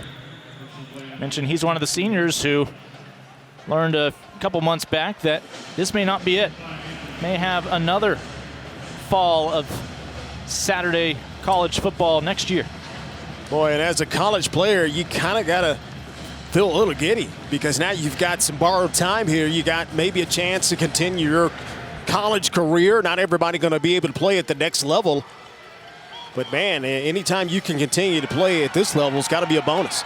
All the time in the world. Self able to strike. Ball is hauled in. He has all the confidence in the world in Xavier Gibson. That time beating a pair of Roadrunners. He beat 2 defenders. The safety gets caught underneath, and he has the time to throw the ball downfield. The offensive line doing an excellent job there. But the all-conference receiver right there, Xavier Gibson, showing you why, coming up with the big grab again. Now it's SFA trying to pick up the tempo.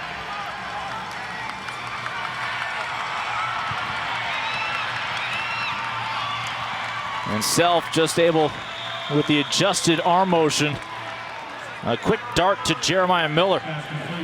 Tell you something, that's a heck of a grab by Jeremiah Miller. Was he had to contort his body around and kind of snag that out of the air because Self threw an absolute hot missile his way, but he handled it well. And that's what you do, Lincoln. You come out throwing it on first down.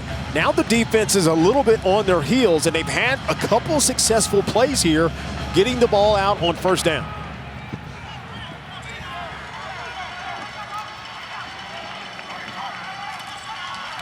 He'll give it back to Ward.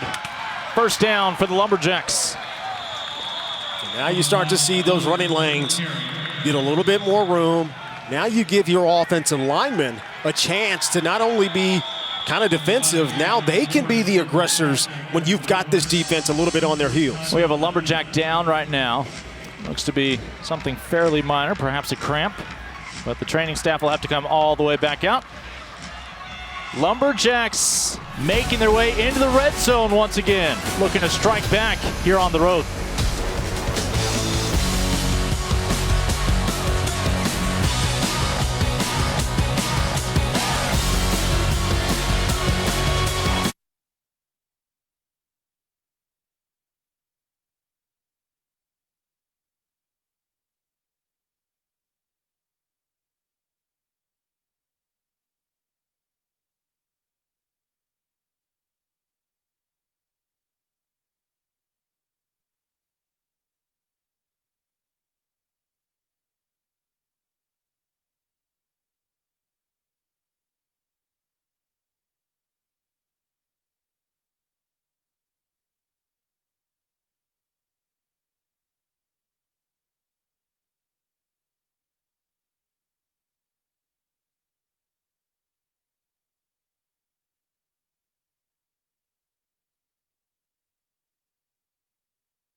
UTSA willing to welcome in up to 11,000 fans. Limited capacity inside the Alamo Dome during this pandemic era.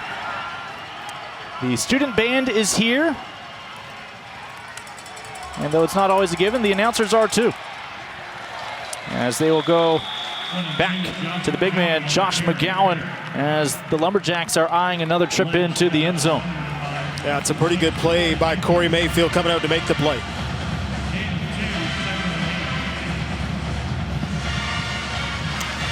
That's what the folks at home wanted.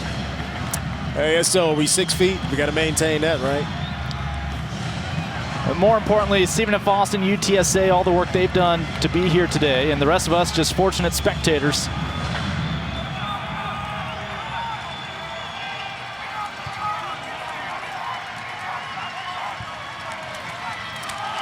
Back on the ground. The Roadrunners swarming to the football. Nothing doing from McCowan there. It'll be 3rd and long. You know, you're trying to use McGowan, and he looks like he's going to have to stay on the ground here a little bit more, get some attention. That's not his strength. He's got to be running where you just set him straight. And if you ask him to cut back, now you're kind of taking his advantage away from him. He's a bulldozer-type runner. And this may be a lingering hit that he suffered in the first half from Tyreek Woolen. Took a helmet just above that knee back in the first half.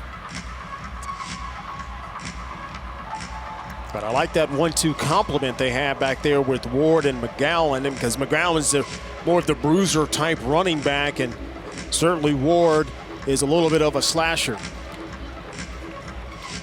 So they tend to him for a second time today. Well, of course, what a card for tonight's UFC Fight Night from Las Vegas. Former champ Tyron Woodley and former interim champ Colby Covington finally square off in the much-anticipated welterweight main event. The main card starts at 8 Eastern, 5 Pacific on ESPN Plus in English and Spanish. To get ESPN Plus, simply go to ESPNplus.com or download the ESPN app.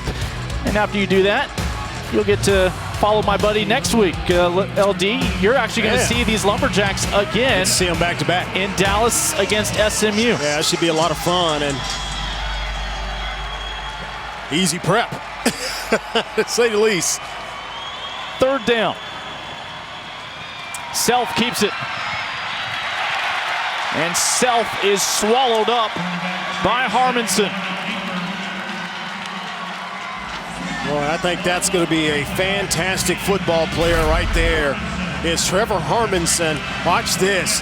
Watch him just flash out of nowhere and just run down a pretty athletic quarterback in the open field. That play never really had a chance. But here's a big kick here. I think you got to, just for the psyche and just for the morale of this team, if you could get some 3 points here, cut this lead down to a score. Campos missed in the first half from 43. This one on the mark. His first time to split the uprights in this young 2020 campaign. And just like that, it is a 1-score ball game. Oh, Stephen F. Austin could have very well have left El Paso 2 weeks ago with a victory. They want to head home from San Antonio with that first dub. Yeah, I think so. I think they benefited. They had 2 back-to-back turnovers. You had the interception. They had to punt the ball back. And then you had a great play again by Hurd to come up and knock it away. They took that and got something out of it, Lincoln. And that's so critical, especially when you're on the road, when you're trying to climb yourself back into the game.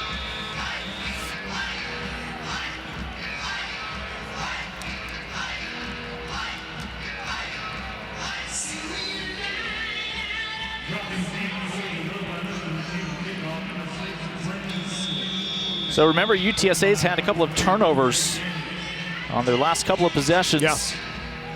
An interception and then a fumble near the red zone.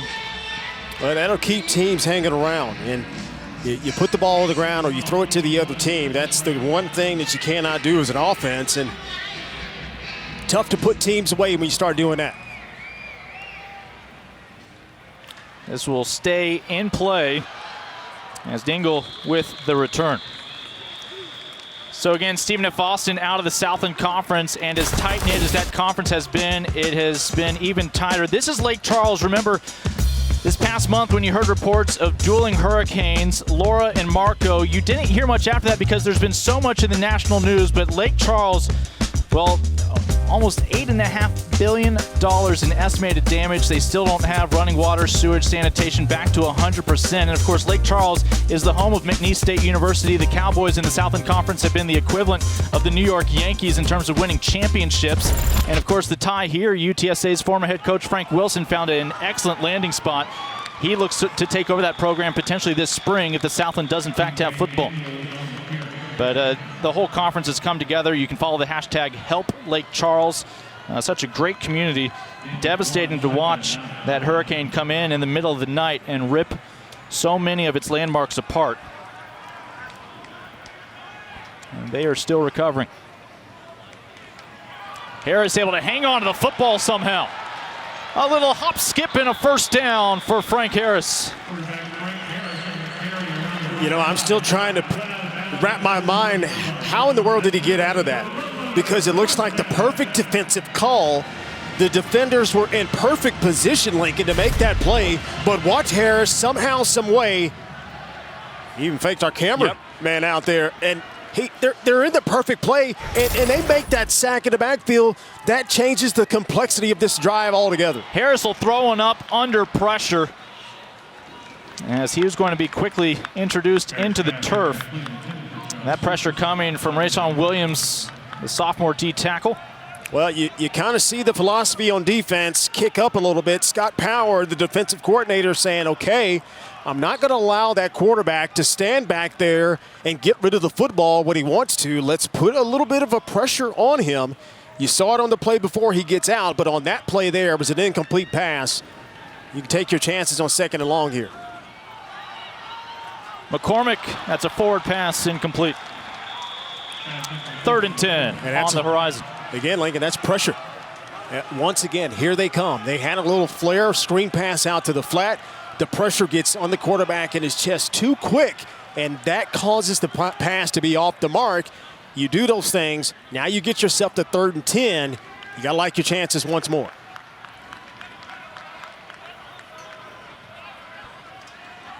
There's a touchdown toss and a touchdown run. A part of both of those trips to the end zone today for UTSA in the first half. Right through the pocket, and it's an oasis for Frank Harris. He'll be hauled down just past the first down marker as UTSA marches into Lumberjack territory. It's a blitz they shown earlier. Once again, it looks like they had two on the inside just on the right side of the center. They try to disguise the blitz, and it did get picked up well. You didn't account for the quarterback for the big gain. Not much room that time for McCormick, as that front line for SFA stiffens up. You know, this defense has been in good position. They just haven't been able to solve the riddle of Frank Harris. And Frank Harris, again, more of some of the reason why he's back there at quarterback, because he can make those plays with his feet. He's been able to elude the rush and continue to make plays and continue on drives.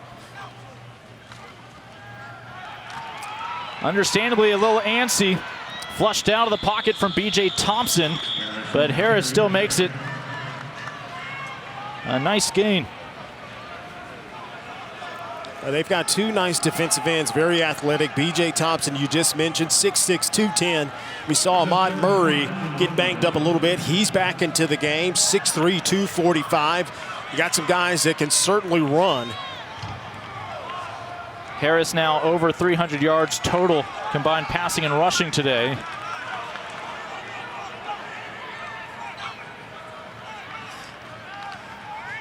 Quick toss, nice snag, but going to be short of the first down marker as he goes back to Cephas.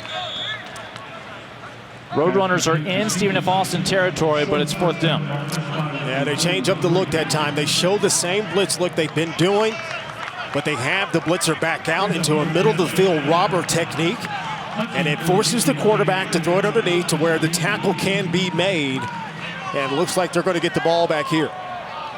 No gamble from the Roadrunners right now, hanging on to a one-score lead.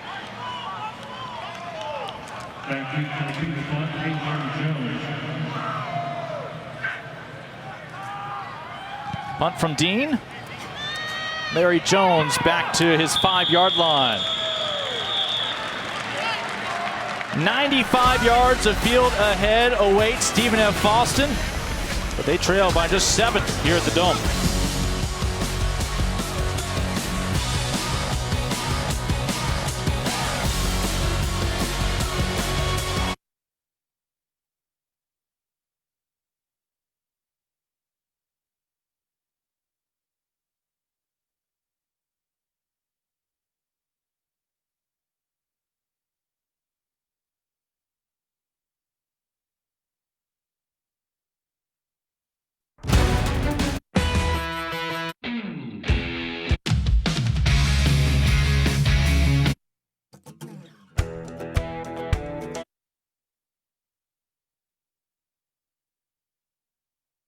You fair catch this, you bring it out to the 25-yard line these days, but Larry Jones fair catching it at his own 5-yard line, and moments later was greeted by some of his coaches over there on the sideline just shaking their heads. Yeah, you know, in that situation, you got to understand where you are on the football field. You don't go behind yourself or go by that 10-yard line. That puts his offense in a big hole here. A little screen out to the side. Self able to dial up Gibson, and Gibson still on his feet, finally forced out of bounds after a gain of about 18. Boy, that is all right there by Gibson. I like the play call. Get rid of the football quickly. Go back to the quick game, and Gibson makes another guy, 2 guys miss, another guy miss, and finally he makes the big guy, Jalen Haynes, miss. That's a big-time gain to get out of your own end zone. Now you've got room to operate and open the playbook up once again. Just like that, all is forgiven with regards to the fair catch on the 5-yard line. Self finds his man in stride, as this time finds his running back, Balian Ward. Again, former Texas Tech Red Raider. Yeah, you know, you look at Self, he's quietly putting on a nice game. He's 12 of 20, 204 yards. Got the touchdown at the end of the first half, and he's really putting the pad now, 211 yards. Now he's putting the ball in positions now to where his receivers are not fighting themselves to catch it, but they're catching the ball and able to just get a full head of steam or make a guy miss in open space.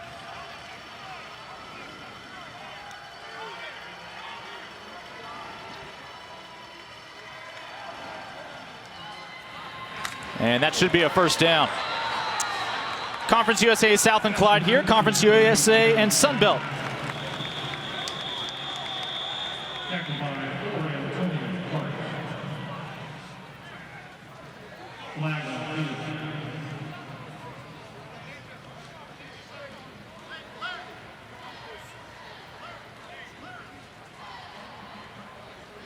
We're on the field, targeting defense number 15. The previous play is under review.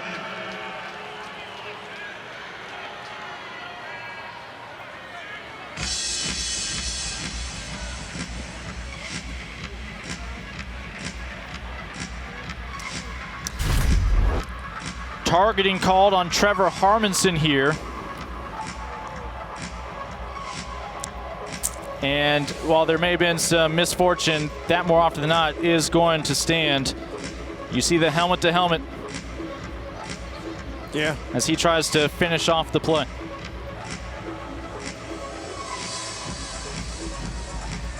I'm never really a good judger of that. And, you know, you got the defender going down low, or excuse me, the ball carrier going down low. And the defender coming in, he's trying to get low also.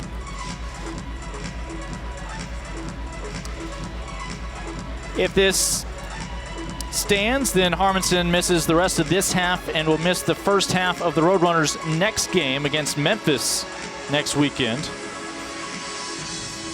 And that would be another linebacker gone from your depth chart. Yeah, they're getting real thin, and especially when you've changed the scheme. Call on the field's been reversed. There is no foul for targeting. Ball will start on a ready for play. Okay. Second down. I could save my thought then. But if he would have gone down, especially with the scheme change, yeah, you're going to a base 3-4 defense. Can you be called for targeting and celebrating an overturn of the call of targeting? Is he and his teammate his teammates start doing that, yeah. right? I mean, that was the whole purpose, not to do that. It's not to headbutt. They're just happy to have slap each other on the contact. head. These guys only had 2 full tackle drills entering the season.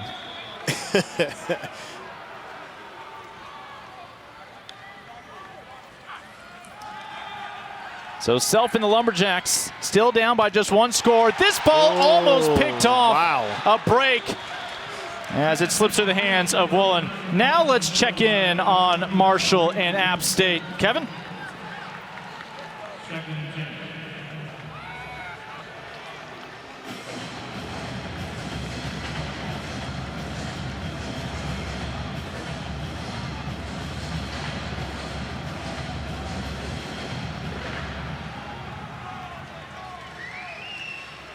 No hesitation from Conference USA. All the coaches said there was a green light to play football the entire time. As coming back to grab this is Gibson. Starting to lose ground. Got to cut your losses. This is going to be a loss of 13. Well, as great as he's been in the open field, that might be equally worse in terms of making a decision. You know, he's trying to make something out of nothing, but you got to think the terms and where you are on the football field and where you are on the scoreboard. It works on the video game. It works a lot. It probably works the next level down, too, in high school, but I tell you, these guys are just as big and just as fast as you are. Well, hopefully bigger and faster. Well, you know, I mean, he is 5'9", 170. 3rd and 23. They need to reach their own 44-yard line. And they need a lot of run after the catch. And look at him go. Larry Jones, the former high school quarterback, finds a home at receiver for SFA and flips the field. Now, this is perfectly set up. They had the numbers that they want, and it's all about getting the ball out on time. The receivers don't have to make great blocks. They just got to get in the way, and then you allow a fast, skilled player in the open field to make a play. Larry Jones does the work and gets it done. 40 yards run after the catch for the former junior college teammate of Trey Self. Mr. Jones, Mr. Self trying to lead a comeback for the Lumberjacks.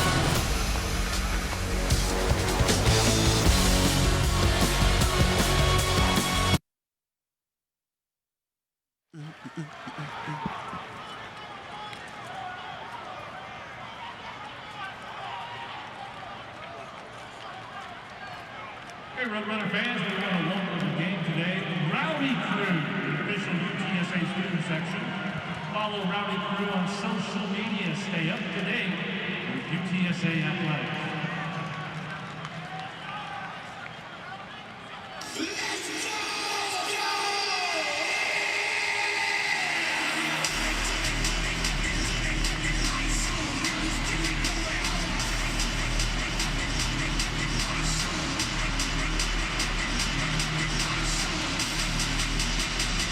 And the Roadrunners see SFA cut it within one score in the third. As Self and the Lumberjacks, new running back for Stephen F. Austin is Jaquarian Turner, a redshirt freshman out of the Dallas area from South Garland High School. As coming in on the stop is Charles Wiley. That's a heck of a play by Charles Wiley because he's on the back side of the play and the play's going away. But he chases the running back down in the backfield, and this defense, they are the top team in the nation in tackles for loss. They had 14 against Texas State last week. Self a dart, and I was just about to praise him. No turnovers for Stephen F. Austin today compared to 2 for the Roadrunners. It has helped keep the Lumberjacks close, eyeing an FBS upset today. But there have been some near misses. Yeah, and that, to me, was really the first pass. I thought Self put it where he probably shouldn't. You know, you find yourself making a play in the fourth quarter, trying to make a play that isn't there just to try to put your team over the top. But you got to always protect that football and always keep your eye on that wandering safety in the middle of the field.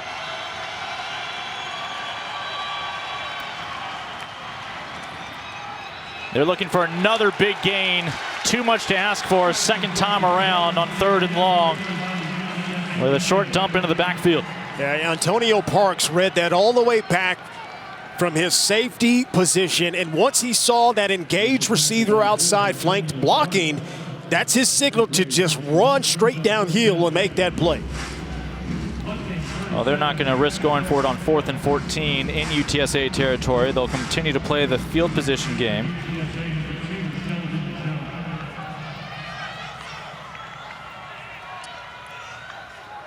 Sheldon Jones back on his own 6.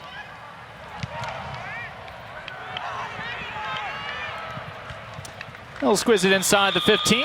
Let's toss it back to the studio.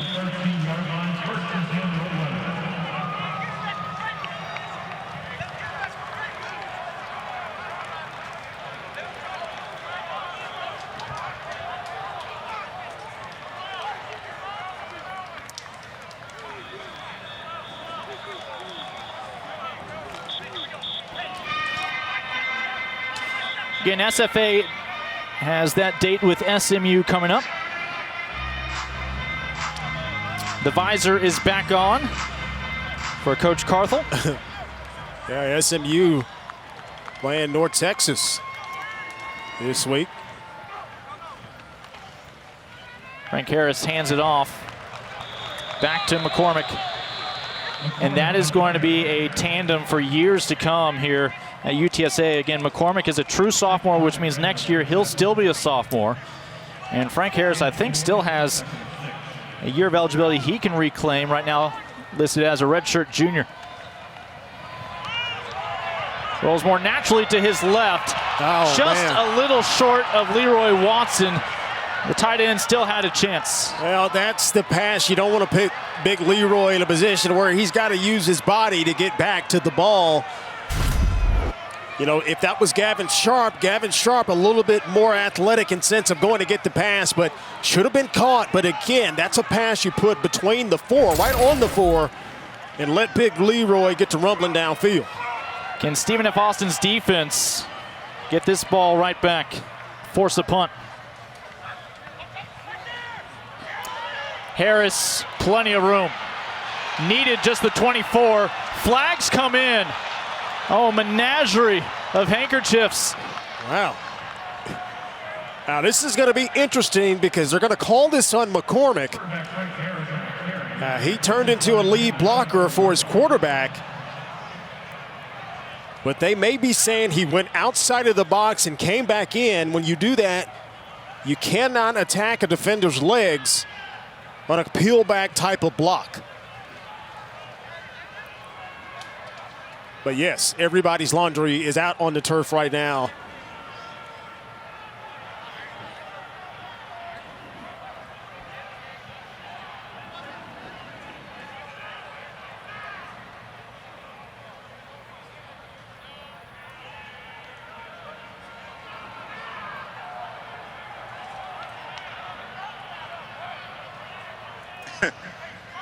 Legal low block. Number 15 offense. That's a 15-yard penalty from the spot of the foul. It'll remain third down. Play clock will start and ready for play. I don't think there's a 15 offense. Well, you're looking at this week's college football playoff rankings brought to you by Chick-fil-A. Now, mindful there are 2 Power 5 conferences that have yet to play football games. One of them still debating whether they will, but some familiar names there near the top. Oh, yeah, especially those first 2 at the top, Clemson and Alabama. Then you got the usual suspects. And then our national champions coming in already at 6, and they haven't even played a game this year. So, yeah, I think that's a pretty interesting top 10, soon to be determined here in the coming weeks. Easiest way to stay undefeated, like my Washington Lee Generals in Lexington, Virginia, is maybe don't suit up. Can't lose if you don't play. Obviously, Division II and Division III football programs not suiting up this fall. And mixed responses at the Division I level. Well, can the Lumberjacks benefit from a gift here? Can they benefit of having a good break go their way and get themselves off the field here? The southpaw, a little timing route, and just not synchronized. And Stephen F. Austin's decision to punt earlier, it's going to pay off now. Yeah, it's paying off. You just want to play that field position battle. That's why you do it. That's why you punt the ball away, you tilt the field. I think your defense has figured something out in this second half, Lincoln. I think they've taken away the running game, and now you're forcing the quarterback to have to throw the ball when the defense knows they have to throw the ball. It's been tough sledding here for this Roadrunners offense in the second half. Jones will not track it down. Stephen F. Austin will set up on their own 35. Fourth quarter well underway in San Antonio. UTSA, Stephen F. Austin, first ever clash.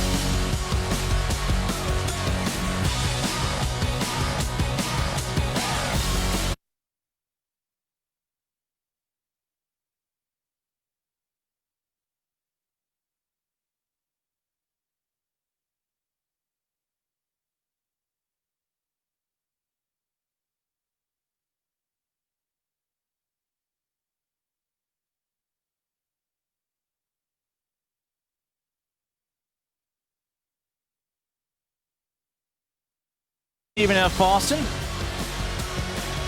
As Colby Carthel, well, he was aware that SFA and their fan base was going to have at least one fewer person rooting for them from their alumni. And that, of course, would be because the opposing head coach, Jeff Traylor, a former Lumberjack. Yeah. The UTSA has had 3 head football coaches. 2 of them played their home opener against their alma maters, including Traylor against Stephen F. Austin today. Self tried to load up for a toss downfield. Instead, will pick up additional yardage, but probably going to be a little sore as a result, as he is reintroduced to Lorenzo Dantzler, who also was a part of Last Chance U there in Scuba at East Mississippi. Yeah, they were trying to go downfield with Xavier Gibson on the wide side of the field on Stephen F. Austin's sideline. He was running a real wheel route, but it was pretty good coverage by Savion Harris downfield. Made the quarterback have to tuck it and get yardage. A 5-yard gain for Self. And even without really any blocking in place, Jones able to pick up another first down. Yeah, even with Brandon Matterson coming down at defensive end that time, you like your chances once again with one of these skill players out in the open field. And we've seen what Larry Jones III can do once he gets the ball. And again, making guys miss, making positive plays. And Lincoln, now you have to start thinking the confidence starting to grow on this offense. They're starting to put some plays together, and they're only 1 score down, so anything can certainly happen with 11+ minutes in this game. Jalen Haynes has come back out for UTSA onto the field to try to solidify things on the end. And they run at him. And a pitch for minimal gain on first down. You'd like to see Self attack the end man on that line of scrimmage. Anytime you're running that option, you've got to make your appearance or make the threat that you could tuck it at any moment to get the defensive lineman's shoulders to square up to you, and then you can pitch it, and that springs your running back for more than just 1 gain. 1 yard gain, I should say.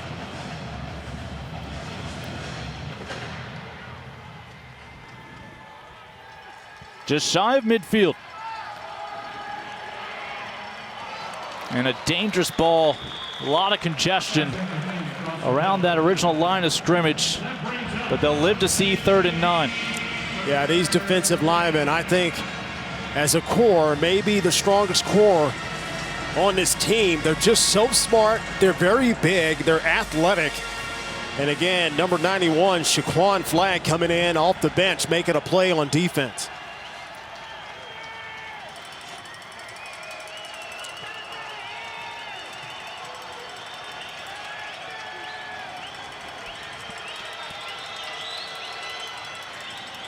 Self had to get rid of it quickly. Never had a chance for any of his receivers to get far enough downfield. Ultimately, a short toss to Q Borders. And it'll be 4th down from the UTSA 49. Just a great job by this defensive team to talk amongst one another. These coaches letting them know, hey, they've beaten us the last couple of times on 3rd down with the screens. Be careful and watch the wide receiver screens. They read it perfectly and getting off the field. Stephen F. Austin only had 5 scholarship offensive linemen when Colby Carthel took over 2 years ago. So again, that is still an area they are recruiting heavily, but not enough support there for Self. Roadrunners still up by a touchdown as we toss it back to the studios to Kevin and company.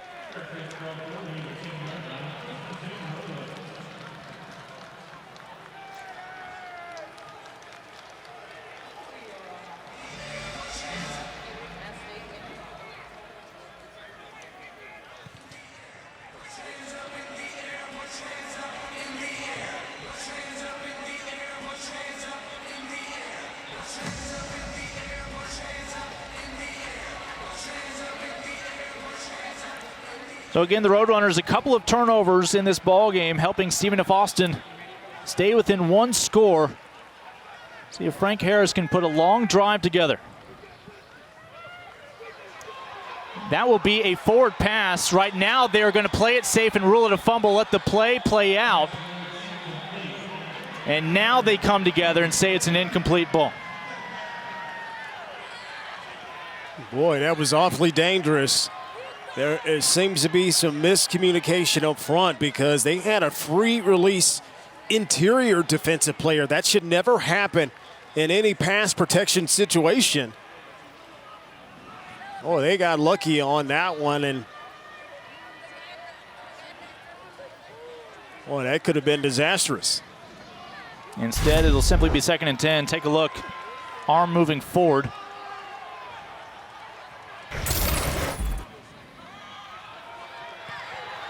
McCormick, Sincere McCormick. 1 man to beat, dragged down short of midfield.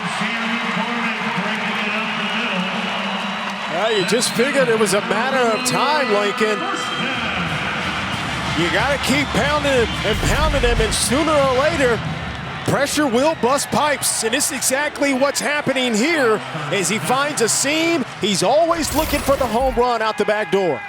38 yards a moment ago. We'll add a few more here across midfield. Well, against Texas State, he had 2 career-long 58-yard runs in that ball game.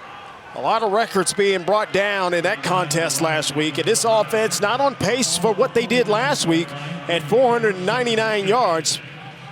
But again, just showing you the dynamic ability of Sincere McCormick. Hadn't had the game that he wanted, but he's always looking for that big one. He and Frank Harris, the quarterback, have combined for over 150 yards rushing today. McCormick right now 8 yards shy of the century mark for a 2nd straight week.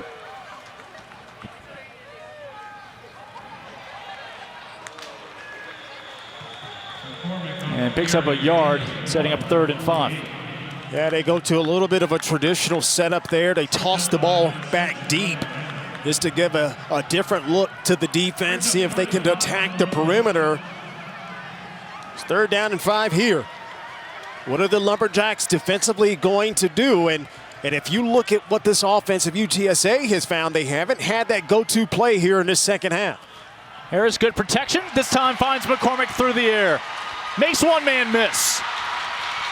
Now trying to shake free of another. And Sincere McCormick takes UTSA's offense back into the red zone. Well, this is just an offensive coordinator saving it for a rainy day and knows he can get this play. This is excellent scouting. And Barry Looney Jr. says, okay, they've done this. Let's flip it out to our running back and see if he can make it happen. A poor snap. Harris recovers, rolls out of the tackle box, and will throw it away. Yeah, good decision. Don't compound the error right now. You're inside the red zone. Frank Harris looking more like a shortstop there than a quarterback for a moment. And I'm telling you at home, just from experience, that's not the easiest thing to do when the ball gets kind of skipped back to you.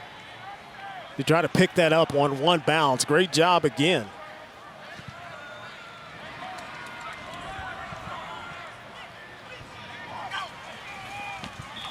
And there is movement on that line.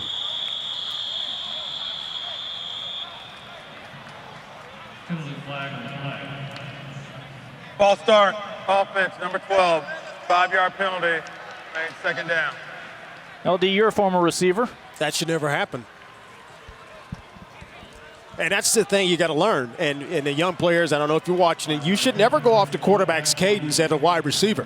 You should always have your eye on that ball and be oblivious to whatever calls are being made in terms of the cadence. So this next snap outside of the 20.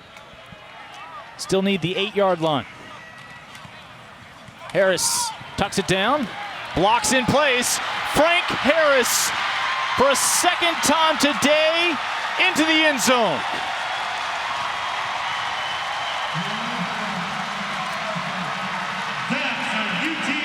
He's just had that type of game here this afternoon. I don't think this defense ever solved the riddle of him being a run threat in the offense. This is a called quarterback draw. Watch B.J. McDaniels. He turns into the lead blocker as he was the fullback, and Frank Harris gets the seam. He has enough ability and speed to get it across the goal line. Perfect call by the offensive coordinator and great execution there by the Roadrunners. Understand, every play in college football is monitored, especially those scoring plays. So even if they don't stop action, it is being reviewed. And it is a touchdown. And Duplessis good on the extra point. One more look. 5th rushing touchdown in 2 games for Frank Harris. Roadrunners back up 2 scores in their home opener.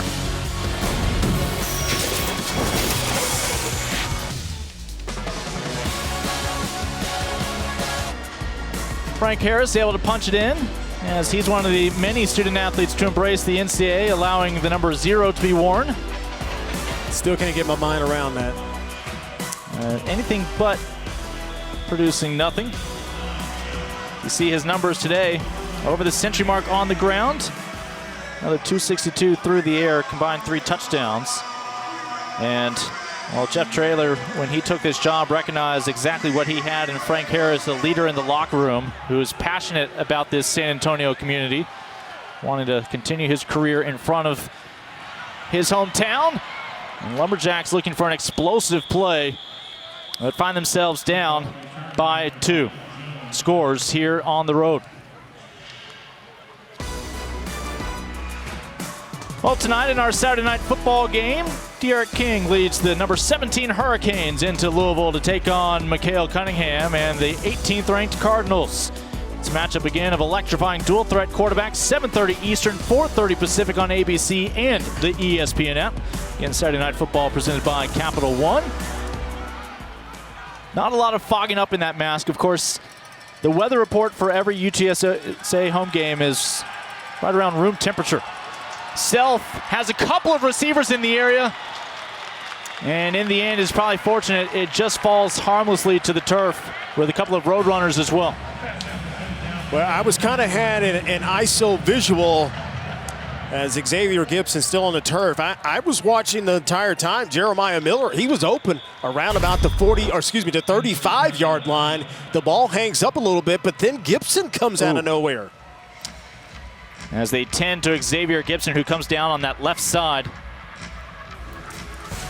It'll be Stephen F. Austin's football, 2nd down and 10 when you rejoin us.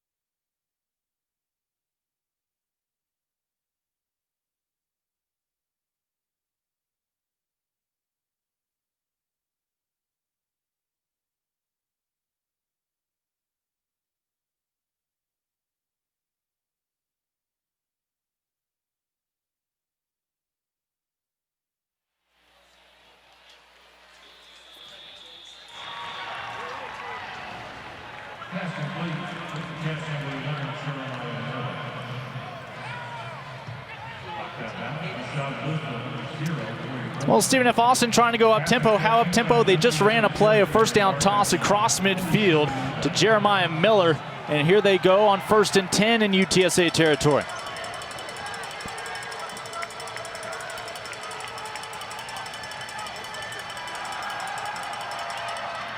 Self able to find Jones, and ball is loose. Part of the fumble is from Simmons. Doesn't matter. Roadrunners force their first turnover on the day.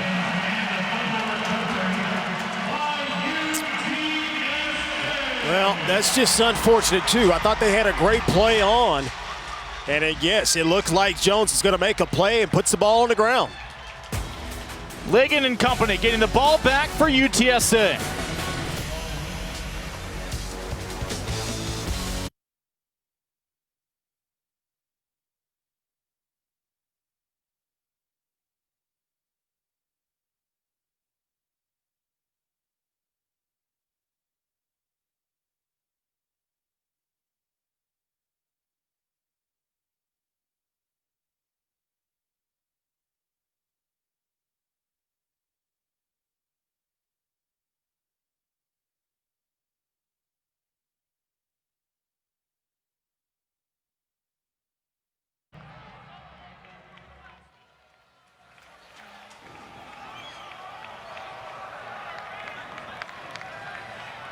Clarence Hicks forcing that fumble that Jamal Ligon would ultimately fall on to get this football back for UTSA. Roadrunners not ready to take their foot off the pedal, able to find their first score of the second half a moment ago when Frank Harris took it in.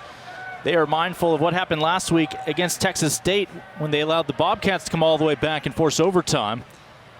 Of course, the Bobcats missed an extra point right at the end of the fourth quarter that would have avoided overtime, but a little bit of good fortune for the Roadrunners. Well, UTSA in that game last week up 24-7 at the end of the first half, and they did get the score there just a while ago by Frank Harris, but up until that point, they had only scored 3 points in this second half, and so it's a combination of some very solid defense by the Lumberjacks, but just some ill-advised throws here and there and just not making the plays on offense. Jeff Traylor is going to use his first timeout of the second half. Thinking about a 2nd and 10. First. 30-second timeout. So again, UTSA is going to stay at home. They have Memphis this next weekend. The Roadrunners are in a unique situation. The Alamo Dome is an asset here in San Antonio. They can get Power 5 conference members. They can get American programs to come to them in San Antonio because people want to recruit here, and it has the capacity in a standard year at least to accommodate the opposing team's alumni base. But this has been a remarkable partnership between UTSA, who does not play its games on campus, obviously. Instead, down here downtown, just several blocks from the Alamo itself. Yeah, I just think it's awesome. Anytime you can get one of those high school recruits to come into this building, you put their name up on that big jumbo Tron screen up there. Well, it just speaks volumes to a young kid coming in. So, yeah, it's a fantastic opportunity and situation. McCormick now 4 yards shy of the century mark. They'll also have Army coming back in town. That's a unique dynamic with so much military and military families here in San Antonio, with the bases nearby. And of course, Stephen F. Austin, right now, 7 games officially on their schedule. They continue the road swing to SMU next week before a home game against Division II West Texas A&M, former stomping ground of their head coach. Harris can't get rid of it in time. That ball comes loose. A flag was down before that hit. And we have a lot to sort out on what was 3rd and 7. It was basically a free play by the Roadrunners, but watch B.J. Thompson at the top. I mean, he just blows by the Josh Otis. There's a reason why he was able to get to the quarterback so quickly. We often call an offside a free play. And it was a free. But that's a play you wish just never happened if you're the quarterback. Yeah, and I think Josh Otis, number 78, who's in it playing left tackle, hesitated a little bit, thinking the same thing we're thinking. And B.J. Thompson stayed on the track and almost took the helmet off the top of Frank Harris. So 3rd and 8 becomes 3rd and 3.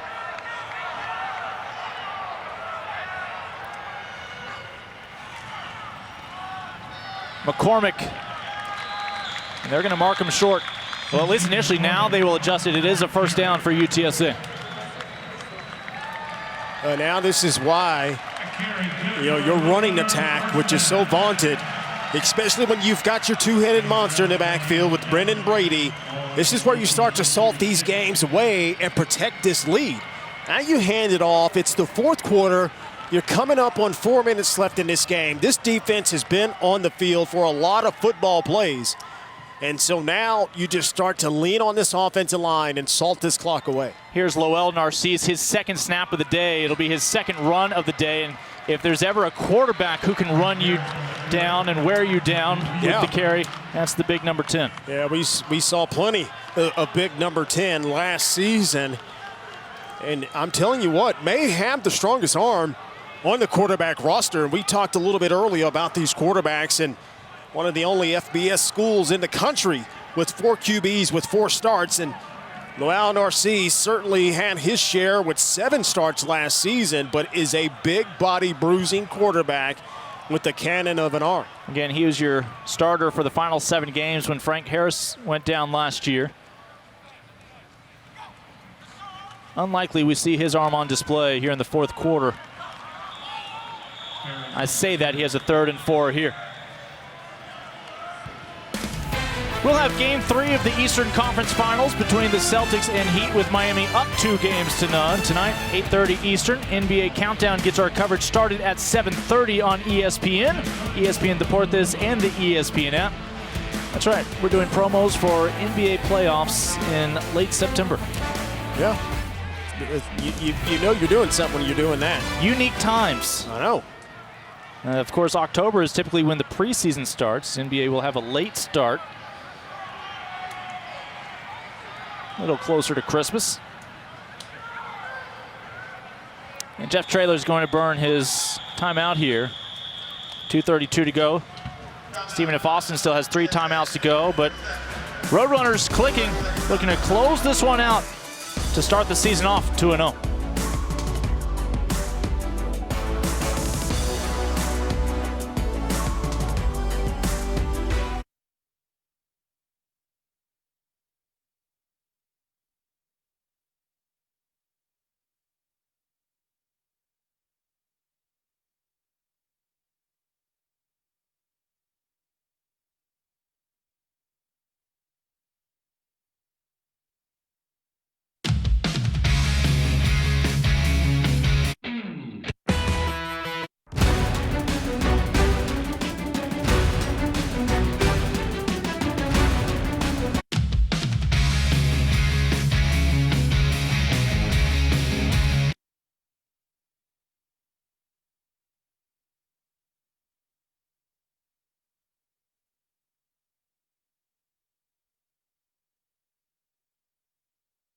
offensive line, keeping him upright. We take a closer look at the offensive line for UTSA with pocket protection, brought to you by Nationwide. Well, at 303 pounds per man, they've done a fantastic job of protecting their quarterback and giving him opportunities to throw the ball downfield. The running game hasn't been what they've been there before, but certainly effective enough this afternoon.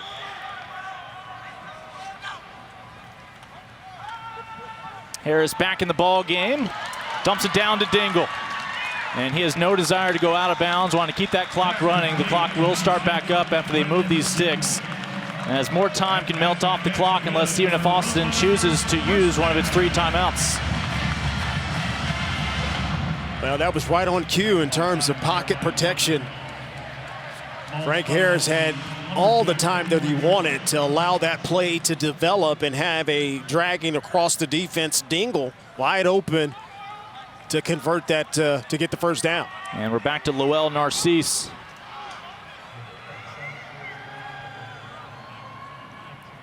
And 6'3", 230, the redshirt junior quarterback.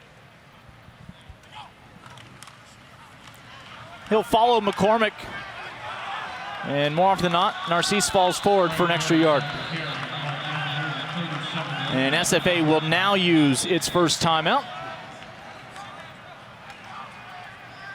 94 ticks on the clock remaining here in regulation. Yeah, it's a good job there by Coach Carthel. You want to coach it to the very last. Please put 1:37 on the game clock. Coach to the very last whistle in this game, and that sets the tone. You and I talked about at the beginning of this broadcast, it's all about setting the culture at both of these clubs, and it's a great job of doing it there. We're going to play to the very last whistle. Again, Roadrunners are going to stay home this week. Get ready for the Tigers of Memphis.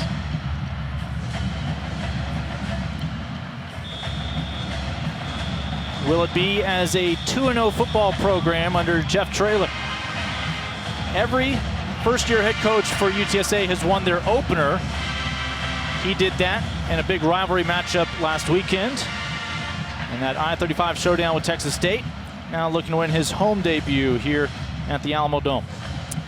Yeah, and UTSA all-time has been 5-4 all-time in home openers. In very, very good position to get that 6th win.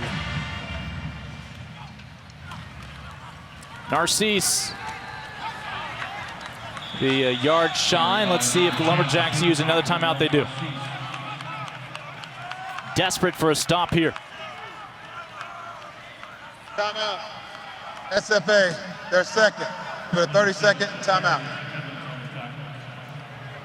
Kind of look ahead of the schedule for Stephen F. Austin. They're actually going to play at the old Globe Life Park, the former ballpark at Arlington. You know, of course, the Texas Rangers got a new home this year. So briefly, the XFL and some soccer teams have retrofit that stadium to be a football and soccer pitch. So Stephen F. Austin's going to play Abilene Christian. Both of them are in the Southland Conference. It'll be a non-conference matchup, but a nice neutral site game for them and some of their fans. And again, fans were allowed to attend today. Everybody responsibly social distancing. First chance to see their Roadrunners in person this year with the new head coach and staff.